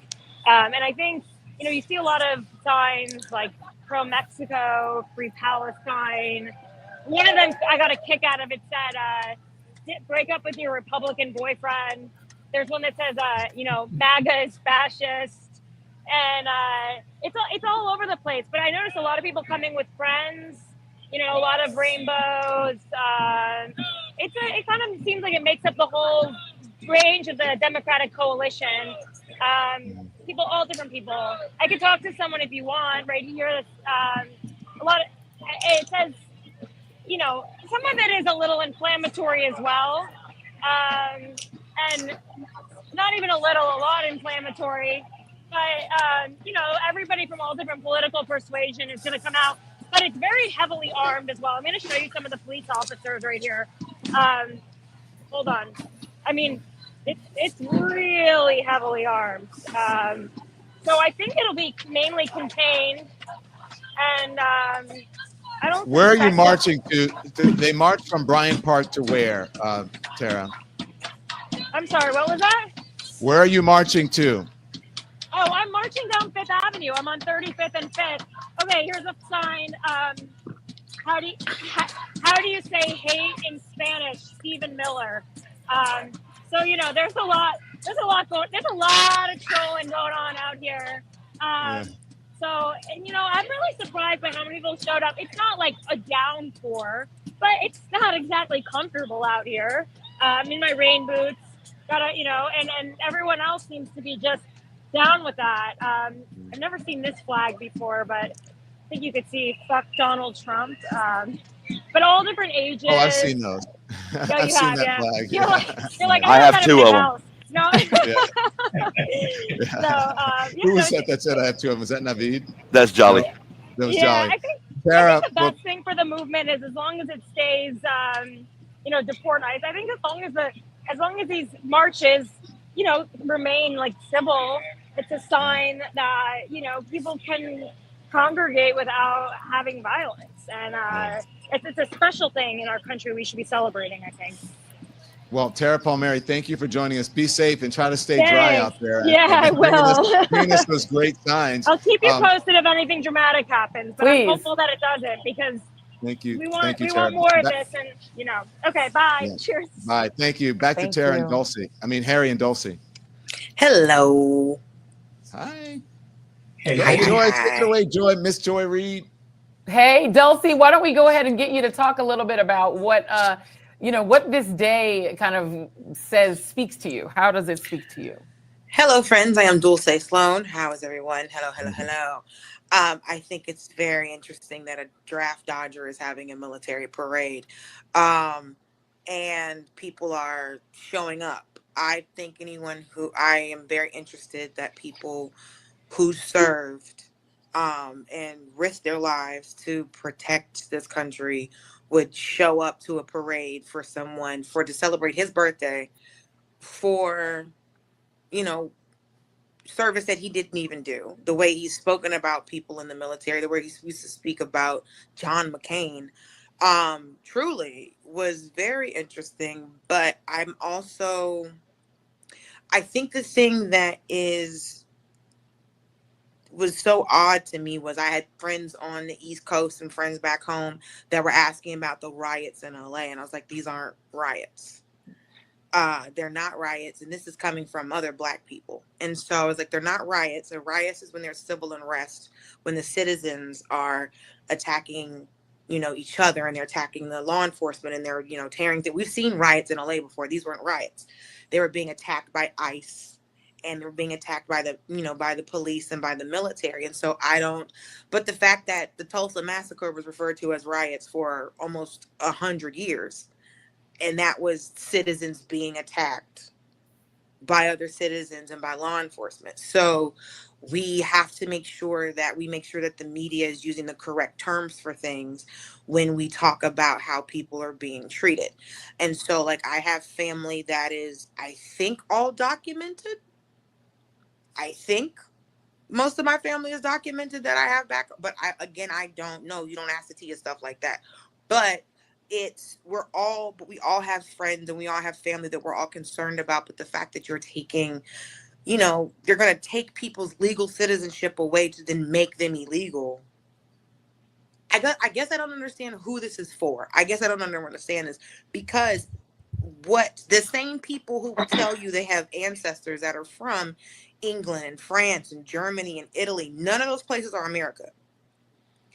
So the same people that say, my parents came over here a legal way. Your parents and your grandparents came over with Ellis Island. And all Ellis Island was, the United States took a census, saw how many black people were there in this country, and then they said, we need white reinforcements. That's all Ellis Island was they went to Europe and sent boats and said, bring us as many whites as you can, because we're expanding west and we have to make sure it's not black people out there. So you can't come up to me when the United States invited all of these white people in from the late 1800s to the early 1900s.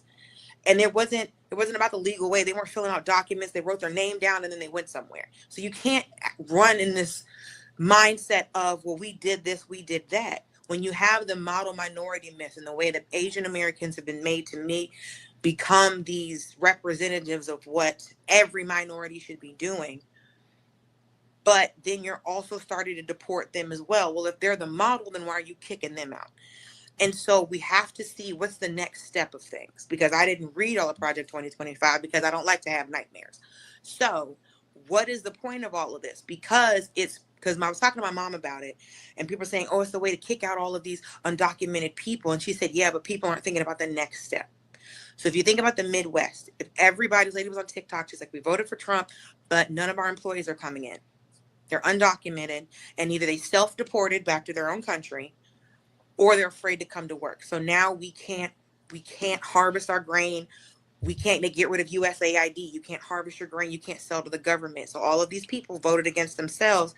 And she said, when he said he was sending undocumented people back, we didn't think he was talking about our employees. Mm-hmm. And that's the main issue. Yeah. They never thought that he was talking about them, but that is the issue with his voters. That is the issue with white people in this country. They never think somebody's talking to them. That is the cognitive dissonance of a lot of the Trump supporters in this country. Stand by. Can you guys stand by one second, please? Jolly, I want to get Jolly back up. Jolly, you had someone. You said you wanted to. Jolly, you there? Wanted to speak to someone who was in the crowd. I don't know if he can hear us because he's texting me telling me he wanted to talk to someone. Go ahead. Well, his mic is muted. Yeah. Oh, Jolly, put your mic on. We can sort of see your mic, your camera, but we don't hear you. All right, let's get back to Harry Dunn. And Joy, you got Naveed Shah here. I do indeed. Harry, I want to let you get another comment if you want to respond to what Dulcie had to say, because I mean, the reality is you had a lot of people with that same mentality show up for what they called a protest on January 6th, but that was just a mob action. Those were people who also are not trained protesters. They didn't know how to protest. They just figured we'll just crap in the Capitol and smash the windows and beat up some police officers. They think that's a peaceful protest. But Donald Trump is trying to portray what we just saw in New York, what we're seeing in LA. We can see the pictures. We're putting them on your screen to show you. Donald Trump calls this an insurrection, Harry. Yeah. Well, not just him, but his flunkies and cronies in Congress. I mean, what they're saying, what's happening in LA is an insurrection. And I just love the opportunity to use a good Webster's definition. And the definition of an insurrection is a violent uprising against a government or authority. So we have to stop real quick and examine the components of that real quick. How can you have the violent uprising is by the government, not against the government. It's ICE out there beating people's heads in and cracking people's windows and stuff. So it's not an insurrection because the government is the one doing the violent uprising. On January 6th, it was the people that did a violent uprising against the government. So, I mean, listen, I don't give MAGA a lot of credit. Like, they're not smart. But those lawmakers, they're not that dumb. They know how to understand what a definition is. But all they're doing is pandering to their base. And the last thing I'll say real quick is I got some text messages from officers that are out there working right now. And they said they have Trump supporters coming up to them saying, thank you for your service. Thank you for being here. These are the same people who defended the Capitol on January 6th. But you got all people, Trump supporters, coming up to them and thanking them. And it's just Danny Hodges is out there working right now in this humidity. And I'm just praying that rainstorm makes its way a little bit further south from New York, right in time for that parade. So, and the parade is later. You notice we're on before that. Parade It's hasn't coming happened on. yet. It's 4:30. It has not happened yet. It's supposed to happen at about 6:30. But you know, we don't care about it. But I mean, we do care. This is already ridiculous. Yeah, and I will note that we do respect the United States Army, and we do want to wish the United States Army a happy 250th Can y'all see me? birthday. Can y'all hear me? We can hear you. Yes, we can, Dulce. Let me go ahead and introduce very quickly before we come back to you, Naveed Shah. He is himself a U.S. Army veteran, and he is from Courage for America. I wanted you to come in and just talk a little bit about your perspective on Donald Trump throwing what he's claiming is a celebration of the Army's 250th birthday, but it's really about his birthday. And he really wants to be like Kim Jong-un, and he wants to be like the dictators who get to have military parades, Putin, but also he kind of envies Emmanuel Macron. Maybe not the getting slapped by his wife part, which maybe might happen to him too at some point. But he you know, he loves the Bastille Day parade. He wanted one of his own, and now he's got one. Your thoughts on that, Naveed? Hey, Joy, thanks so much for having me. And, you know, it's such a slap in the face to every service member that he's doing this way. I would, as an Army veteran, I would love to celebrate the Army's birthday. I'm really proud of my service. I'm proud of the soldiers I served with in Iraq and all over the world. But the thing is, when Donald Trump is doing this, he is putting on this pomp and circumstance for himself, and to turn around and decide he's going to cut 15% of the Department of Veterans Affairs, 83,000 jobs that are going to, and who's going to be impacted by that? Veterans and military families who rely on the VA for their health care and for their benefits. So on the streets is having a parade, but behind the scenes, the Trump regime is planning to cut veterans benefits without any regard for the people that they're going to be hurting. And when you talk to your fellow veterans and about this parade, because I have to say one of the more despicable things that I've seen in the last couple of days is the way local news is covering this event. They're covering it like it's perfectly normal for the president of the United States to be putting tanks in the streets of the nation's capital and sort of showing off our military might, not to another country, but to the American people, and threatening a violent response if people protest. This is being covered as if it's perfectly normal. And I wonder what you make of that, Naveed. Well, Common Defense recently did a poll of veterans across the country, and we found that even among Republicans and independent veterans, 70% of them across the board do not like this parade that Donald Trump is doing. And more importantly, in light of what's happening in Los Angeles, we're seeing him not just throwing a military parade, but throwing the military at peaceful protesters, putting 4,000 National Guard members, 700 Marines, at least in California so far. And now we know that governors like in Texas and in Virginia are following suit, activating the National Guard to go after protesters.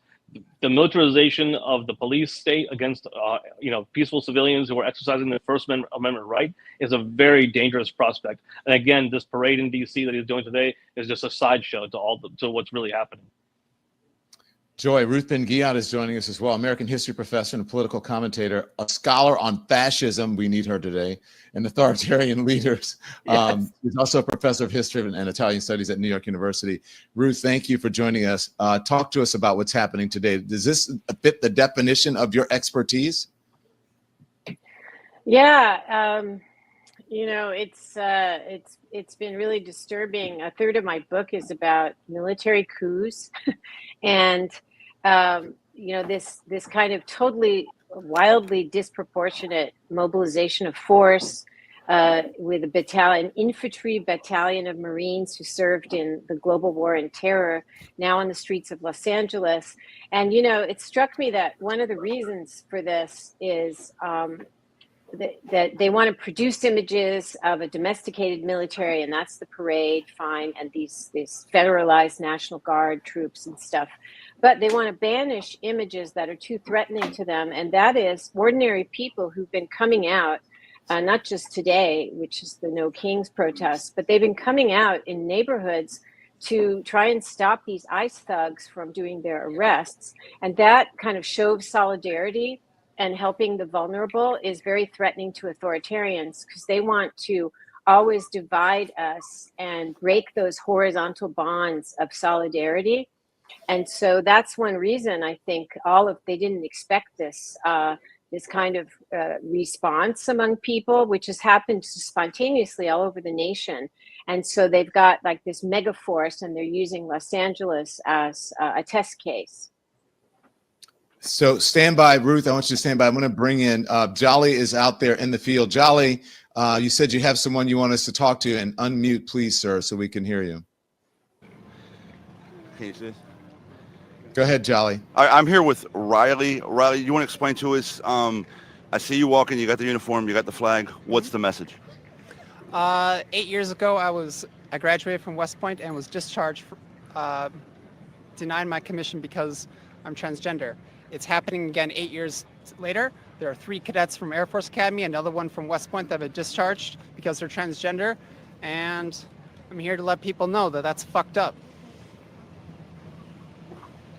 It is indeed. I think you said bluntly said. Bluntly said, right, Joy? And factual. I mean, can I ask you a question? What made you want to join the United States military? Why did you sign up? What made you want to join the military? Why did you sign up? Oh, a number of reasons. As corny as it might be, I wanted to be the best person I could develop myself into. I wanted to see what I could do with my life, and it was a good opportunity. And I got into West Point. I was very proud of that. And you made it all 4 years, it sounds like? I did. I made it all 4 years, graduated, got a degree in mathematics. I would have branched into the air defense artillery. Wow. And Jolly, can you ask? I'm sorry, Joy. No, go, John. You go. What does this do for the morale? Because if you listen to Pete Hegseth and you listen to Donald Trump and folks in the administration, they think that it lowers the morale, right? It hinders the morale of the folks in the military, the men and women in uniform, and our transgender brothers and sisters as well. But what does it really do to the morale, especially for members of the LGBTQ plus community who have fought and served this country? It's a good question. Don asked, Pete Hegseth claims that having transgender soldiers in the military lowers the morale of the unit. But what do you think that it does for the morale? And especially, what message are you sending to the LGBTQI plus community by kicking people out simply for being transgender? If you talk to any of the hundreds of trans service members, you will know that they only better the unit. And that, look, if there's a bad trans service member, if they are not cut out for military service, kick them out. I will be the first to say that. But what I want everyone to know is that give us an equal chance. We deserve an equal chance. There's nothing wrong with being transgender that affects your military service in any way. Would you have been, if after West Point, had you got commissioned and not been kicked out? Yeah. By the way, what year did that happen? 2017. 2017. Had you not been kicked out, would have got commissioned, you still would have been in during some of the conflict. Would you have been willing to go in your uniform overseas and fight those wars and fight those conflicts? I planned for that. Yeah, air defense artillery gets forward deployed all the time. I was expecting that. I was hoping for that. I planned for that. And so when you joined, to be fair, the country had been at war for going on 20 years, so you knew what you were getting into. Absolutely did. All my professors were Afghanistan veterans or Iraq veterans.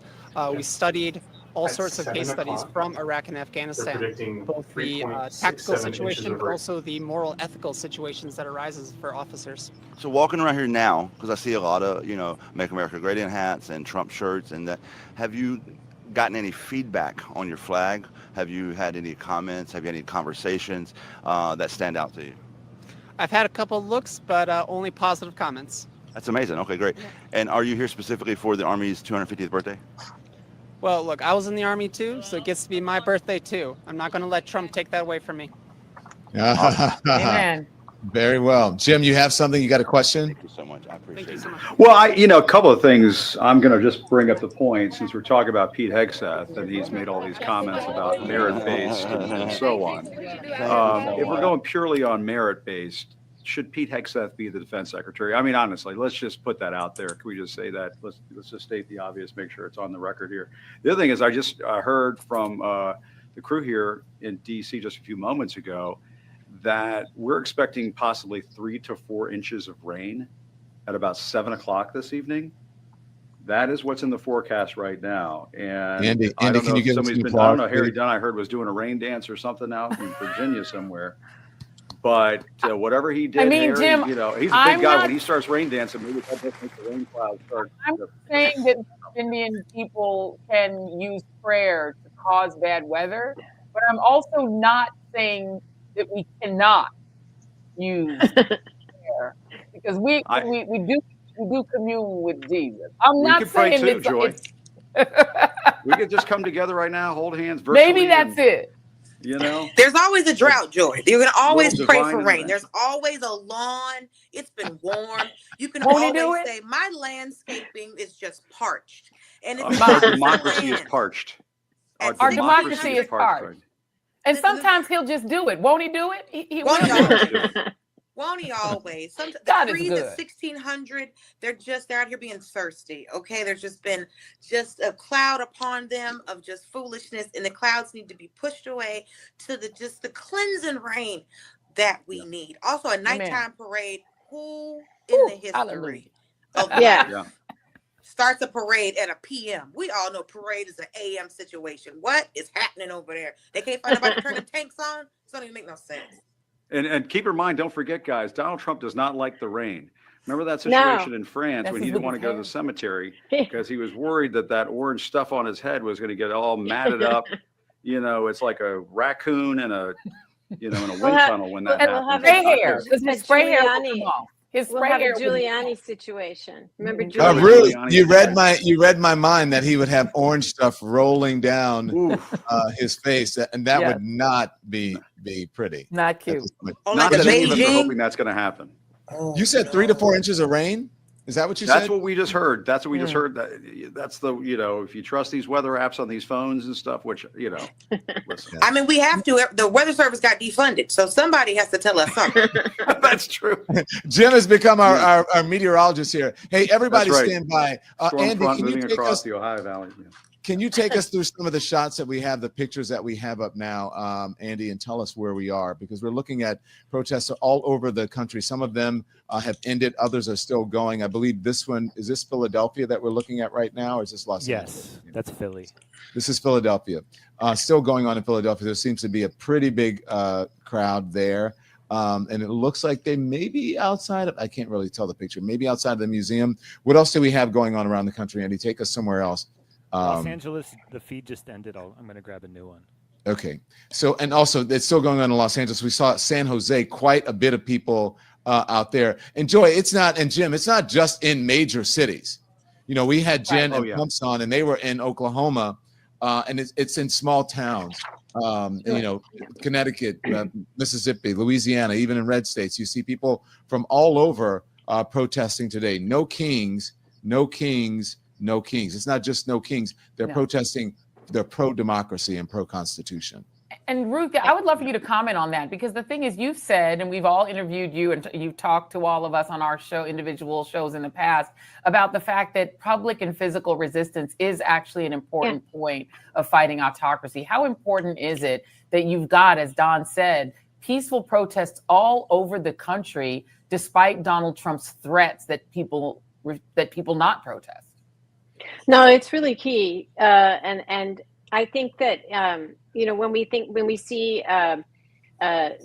we see shots of big resistance abroad, sometimes it's centralized to, like in Warsaw or the capital of Georgia, and I think the future of resistance, including a country the size of the U.S., is going to be decentralized. It's going to look like this. And it's really, really important to be together, because the experience of being together also encourages people to come back again. We have to think of this as one step in a collective movement. We're building it's a new chapter of building a movement. And we shouldn't forget that, like in 2017 with the Women's March, and especially Black Lives Matter, that was the largest protest movement in American history. So we can do this. And the other thing is that we're standing up to show that, tell people that we feel the government, it's not acceptable what they're doing. It's not who we are. And we're kind of, when you come together in public also, you're transforming your individual outrage into kind of a collective moral force. So it's collective action and bringing your values into action and showing others that they can come out and do it too. So it's really important. Amen. Can I ask Jim a question? Jim, you travel with many presidents. You and I have both covered many inaugurations and presidential events for, and I can't remember. I just know that I remember during the Obama inauguration, it was just cold as hell. And that sounds weird, cold as hell, because hell is hot. That's why, you know. But so then what happens? What is the rain sitch there? What is the backup plan? Do you know in these situations? Well, keep in mind, Don, I remember I covered Barack Obama's first inauguration. I was down there in the National Mall for that. And that was colder than what it was during Donald Trump's second inauguration. Remember when they went inside? Yep. They had to go inside because, well, you know, he was worried that the crowds are going to be small outside. Oh, so, you know, if we go inside the arena, the crowds aren't going to be that small. But I think in terms of, I think this is a rain, no rain, whatever happens, weather permitting, they go for it. And I do believe, based on what I've heard, just talking to folks, heading into this, I talked to some law enforcement folks heading into this, there were some concerns about some of the flyovers, what happens with sending the tanks in, sending some of these military vehicles around. How does that work if everything is totally saturated like this? But this is, I don't want to exaggerate, but 3 to 4 inches of rain in Washington, D.C. on a Saturday evening, that has the potential to cause a lot of problems. And I have to assume that the people down on the National Mall, when that happens, people are going to start scattering. They're going to start going under trees and so on. And this is going to be a big mess for Donald Trump. Maybe he's and going you to get can't served take a the little tanks. Helping a You can't take the pie. tanks inside, Jim. You can't you take can't. 7,000. It's an estimate of 7,000 troops. my He is God. forced to come to DC rather than do what they normally do with their time. There are supposed to be flyovers. We're talking about them marshaling an armada of tanks, of military vehicles of all kinds. I've spoken with sources inside the National Park Service who said they have unearthed mothballed tanks that don't even run anymore because they're so old. Because he wants hundreds of tanks. His dad didn't get him enough GI Joes growing up or something. Yeah, he wants to go to Kim Jong-un style parade. So you're gonna have tanks hydroplaning in the National Mall? Is that what the goal is? It's just to see a tank. And keep in mind, they shut down National Airport. They shut down Reagan National Airport for a period of hours today to get all of this set up. Yeah. Hey, Joy and Jim. By the way, Joy, you had fed into us some of the protest. Some of the rehearsal video from them rolling the tanks in, and also, can we play that? Yeah, this is the rehearsal video that Joy and her team had sent in to us. And this is, I don't know if you were there yesterday, Jim. I don't know, but look at this. I believe dance could be. I feel like this looks like North Korea, guys. It's like North Korea. It's like all the dictatorships that I study, and it's just unbelievable. It's this boundless need for adoration and choreographed bodies and feeling that he's the big man, but there's no end to it. It's from a deep insecurity and a deep fear. In fact, I did some research on parades and that's North Korea, by the way, we're showing now. Just let you not to cut you off. That's North Korea now. So you can see that's similar. But go ahead. Go on, right? But some of the dictators, if they've been around long enough and they know how hated they are by their people, they can have, like Saddam Hussein, he would have birthday parades, but he wouldn't show up because he was afraid something would happen to him if he actually showed up. This is after being, this is like a symptom of this egomania of the dictator. And it's really unbelievable that we have to have these scenes now in our nation's capital. And what's gross about it, Ruth, is remember Donald Trump is the guy who was reported, and I confirmed it, others confirmed it, had referred to people who serve in the military as suckers and losers. Yeah. And he's the one who is using the United States military, using the 250th anniversary of the U.S. Army to puff out his chest and feel like a dictator. It's disgraceful. Yeah. Also, if I can interject into that conversation, I joined the military, and 9/11 happened 2 days before I graduated basic training. Wow. So Iraq and Afghanistan was my entire military career. 13 years I was there. It was the global war on terrorism the whole time, from the 2 days before I graduated basic till I got out. And something that was a very big part of our training, our quarterly requirements, our commanders and our platoon sergeants would talk to us about it. And it was, our job's not to be political. Our job is to stay apolitical. Don't do politics in uniform. I'm sure you all remember 2003, 4, 5, 6, 7, 8, 9, that time period. Lots of protests around the country against the Iraq War. After, it was revealed that there was no weapons of mass destruction. So there was a lot of that. And soldiers were inclined, soldiers, sailors, airmen, marine were inclined to have an opinion. And we were reminded that your political opinion is yours privately. You will not do it as associated with the Army. You won't do it in uniform. So now I'm seeing the politicization of our military. And it's absolutely disgusting, one. It's antithetical to everything I learned in my 13 years in the Army. And I'm going to say what I said the other day. This is going to cause the public to lose trust in the military. When you start politicizing the military, going to Fort Bragg, giving stump speeches on Bragg, I couldn't believe it.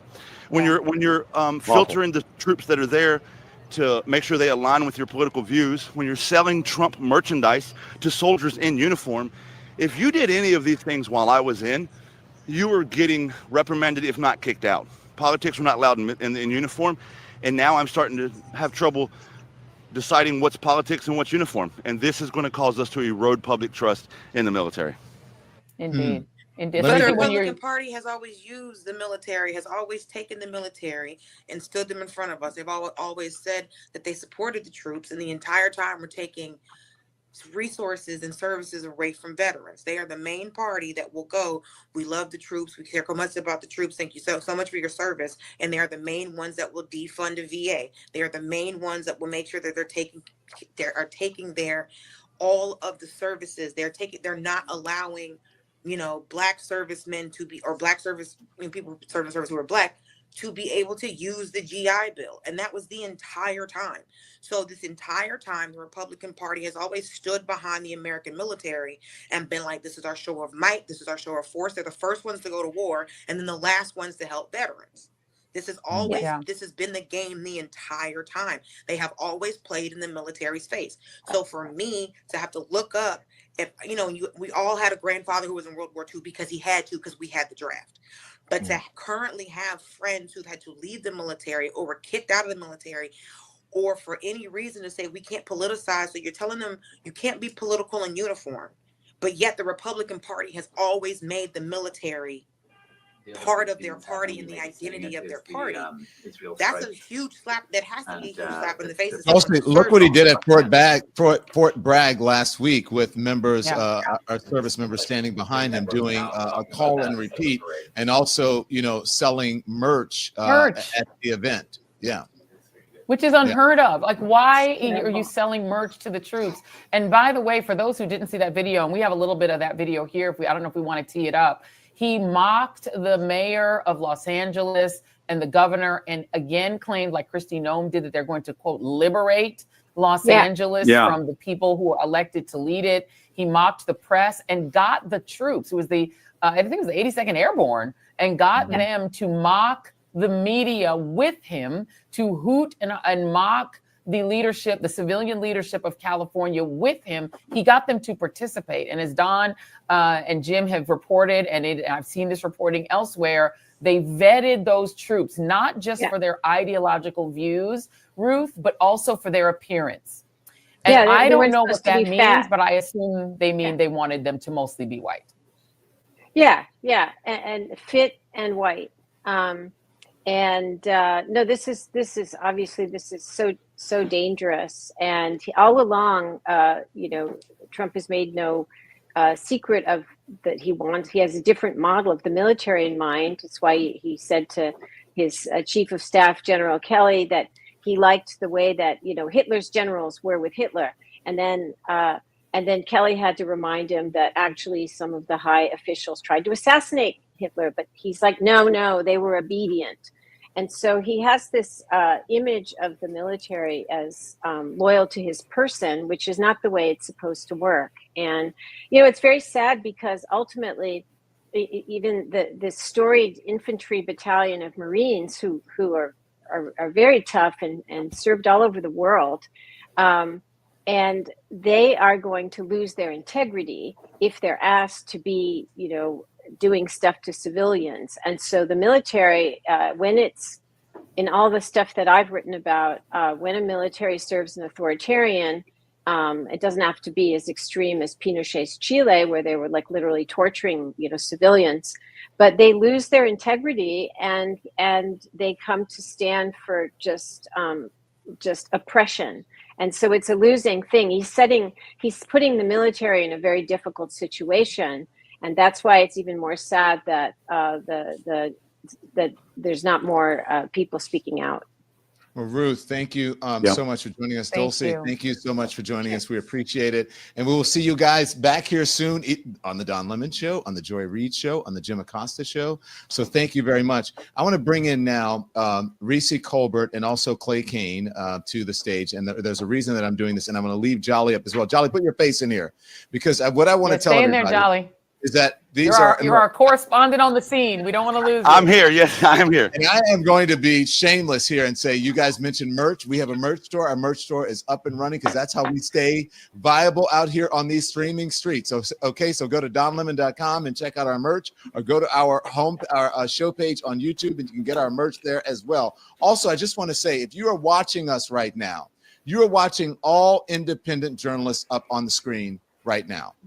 And the reason, the way that we stay, I shouldn't say on the air, the way that we stay streaming is if you support us. So make sure you hit the like button, make sure you subscribe, make sure you become a member. You follow me, you follow Joy, you follow Jim, you follow Clay, you follow Reese, you follow Jolly on our Substack, on our YouTube, on our social media, because we give it to you without corporate influence. We don't have the big corporate support. And so, again, I am shameless. I will tell you, in order to keep the lights on, we need you guys to support us, become a member, follow us. And when we say hit the like and subscribe, it does matter because it affects the algorithm and people become aware of our channels. And let me just tell you, by the way, I've been doing this for over a year now. Jim has been doing it for about 4 months. Joy is new to this. What we're doing right now is extraordinary. We're doing network style coverage in independent media and giving it to you without filtering it through a producer and saying we got to do this, and we don't have to get to the fucking commercial break. Okay. Come on. And so come on. And so we're I know that's right, really feel, Don. Yes. And so anyways, you guys, I've said my piece. Delicious. Yes. But also, Don, keep in mind. I was going to say to echo your point, Don. What a treat it is to be live with you and Joy at the same time. Yeah. I mean, it really is. I know we kind of talked about this at the top of this, but I just respect the hell out of both of you and the way you guys have just been fighters in this business for some time. And listen, I think we're all kind of made for this moment. And this independent media revolution that's happening in this country right now is made for this moment. This corporate media bullshit where they're, settling lawsuits with Trump. They're paying bribes to Trump. They're getting rid of correspondents because they tweet something in the middle of the night. Yes. And people are tired of this crap. And so the reason why they're going to support you, Don, they're going to support you, Joy, they're going to support me, support Jolly, is because this is changing right before our eyes. The landscape is moving. The tectonic shift is happening as we speak. And I think it's a very healthy thing for this country. It's very much in line with No King's Day. And I think these protests are going to continue. This thirst, this hunger, this craving for independent media, independent voices is going to continue. And so I just wanted to say that because it feels great to me. It's invigorating to me. Like I woke up this morning charged up because I was so excited to be with you guys and doing this today. Well, I have to add my voice to that. I'm sorry. We're going to do this we're going to do our Mutual Admiration Society because look, I could never, listen, just a year ago, even I would not have been able to be on the same screen with Jim and Don because we were at rival networks, right? And the way the network system is set up is that it is this sort of, friendly rivalry, but we were all cool behind the scenes. But what you're getting now is the best of all of the coverage of all of the former networks we used to work with, all of our accumulated journalistic experience, but we can actually now do it together.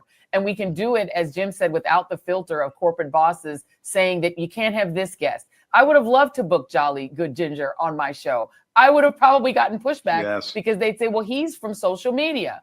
Because I tried to book people from social media, and it was always a fight. But now we're finding out that some of the best journalism is actually happening on is one of the best out there. We have Clay who's doing this on radio and independently, and you can take these independent voices and look at this screen right now. You've got three on the top of your screen. You've got three former cable news heads, and at the bottom of your screen you have three of the best independent content creators in the world. Yes, amazing. And you said Reese, bring them in though, because we do want to hear what they have to say.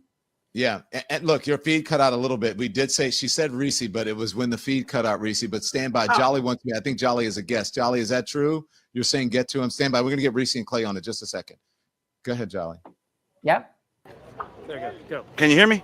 Yeah, we got you. All right, look, I want to show you something. So keep in mind, this is supposed to be a 250th Army birthday parade, right? That's how this was advertised. This is a parade to celebrate the Army's 250th birthday. This right here, this we're in front of, this is the line that you have to go through to get to the parade on general entrance. Look at this. Make sure we get the whole thing, Greg. This is a giant flag that says January 6th was an inside job.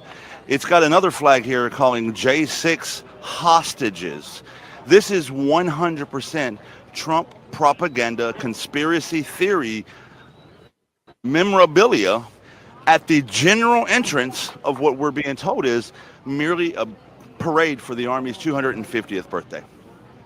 Wow. Can you talk to any of these folks and ask them about it?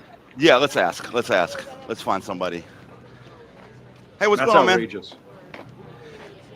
Do any of you guys have an opinion on this flag here? I'm curious what you think. This is an Army parade. What's the flag mean? I have no idea. Anybody have an opinion on that? Do you think J6 was an inside job? What do you think? I can attempt to speculate. Yeah. You can't attempt to speculate? No? What do you guys think? Do you guys think that this flag is appropriate for Army birthday? What do you guys think? No. No opinion? Silence is compliance? Yeah? It looks like silence is compliance today. It looks like that, you know, although everybody here knows the truth, everybody knows this isn't an Army birthday parade, they're not willing to say it out loud. Jolly, is anybody standing near the flag who might take ownership of putting it there? Any idea? No, maybe I can ask this lady. Do you know what this flag is about here? J6, political prisoners? So J6 were political prisoners? Yes. Do you think that's appropriate to be up at the Army's 250th birthday? Yes, I think it is. Why is that? What do you mean? Why should? Well, so I'm an Army veteran, right? And you're against Trump. So yes, of course. Really yeah. So were you about to ask me if I'm really a veteran? What are you, a liberal? No, I'm a leftist, but what was that? Exactly. So your views are not going to be the same as ours. No, that's fine. We're not allowed to have different views? No, we are. Okay, I thought that's what I fought for, but I could have been lied to. No. Okay, so I did. Okay, so then, so my question is, what does a J6 flag have to do with the Army's 250th birthday? It's because I'm here and I'm some. Oh, so this is your flag? Oh, I didn't. Okay, so that answers our question there. So, do you feel like that's appropriate and insult to veterans to fly something like this that has absolutely nothing to do with being in the Army? So, part of the proceeds that I collect today, are going to Bart Scheibele. He is a J6er. Got it. He is right now on hospice. He's about to die. After this, I'm going up there to see him. Yeah. Okay. That nobody wants to see anybody die. I get that. But what does this have to do with the Army's birthday? I'm an Army veteran and I'm insulted by it. So I'm asking you. Great. And I talked to 100 vets. Yeah. And I said, hey, listen. Yeah, we're not a monolith, of course. And does this insult you? And every single person besides yourself. Right. So I'm 101, and 101 said it does. But I'm asking you. So did you serve? Okay. Did you serve? No.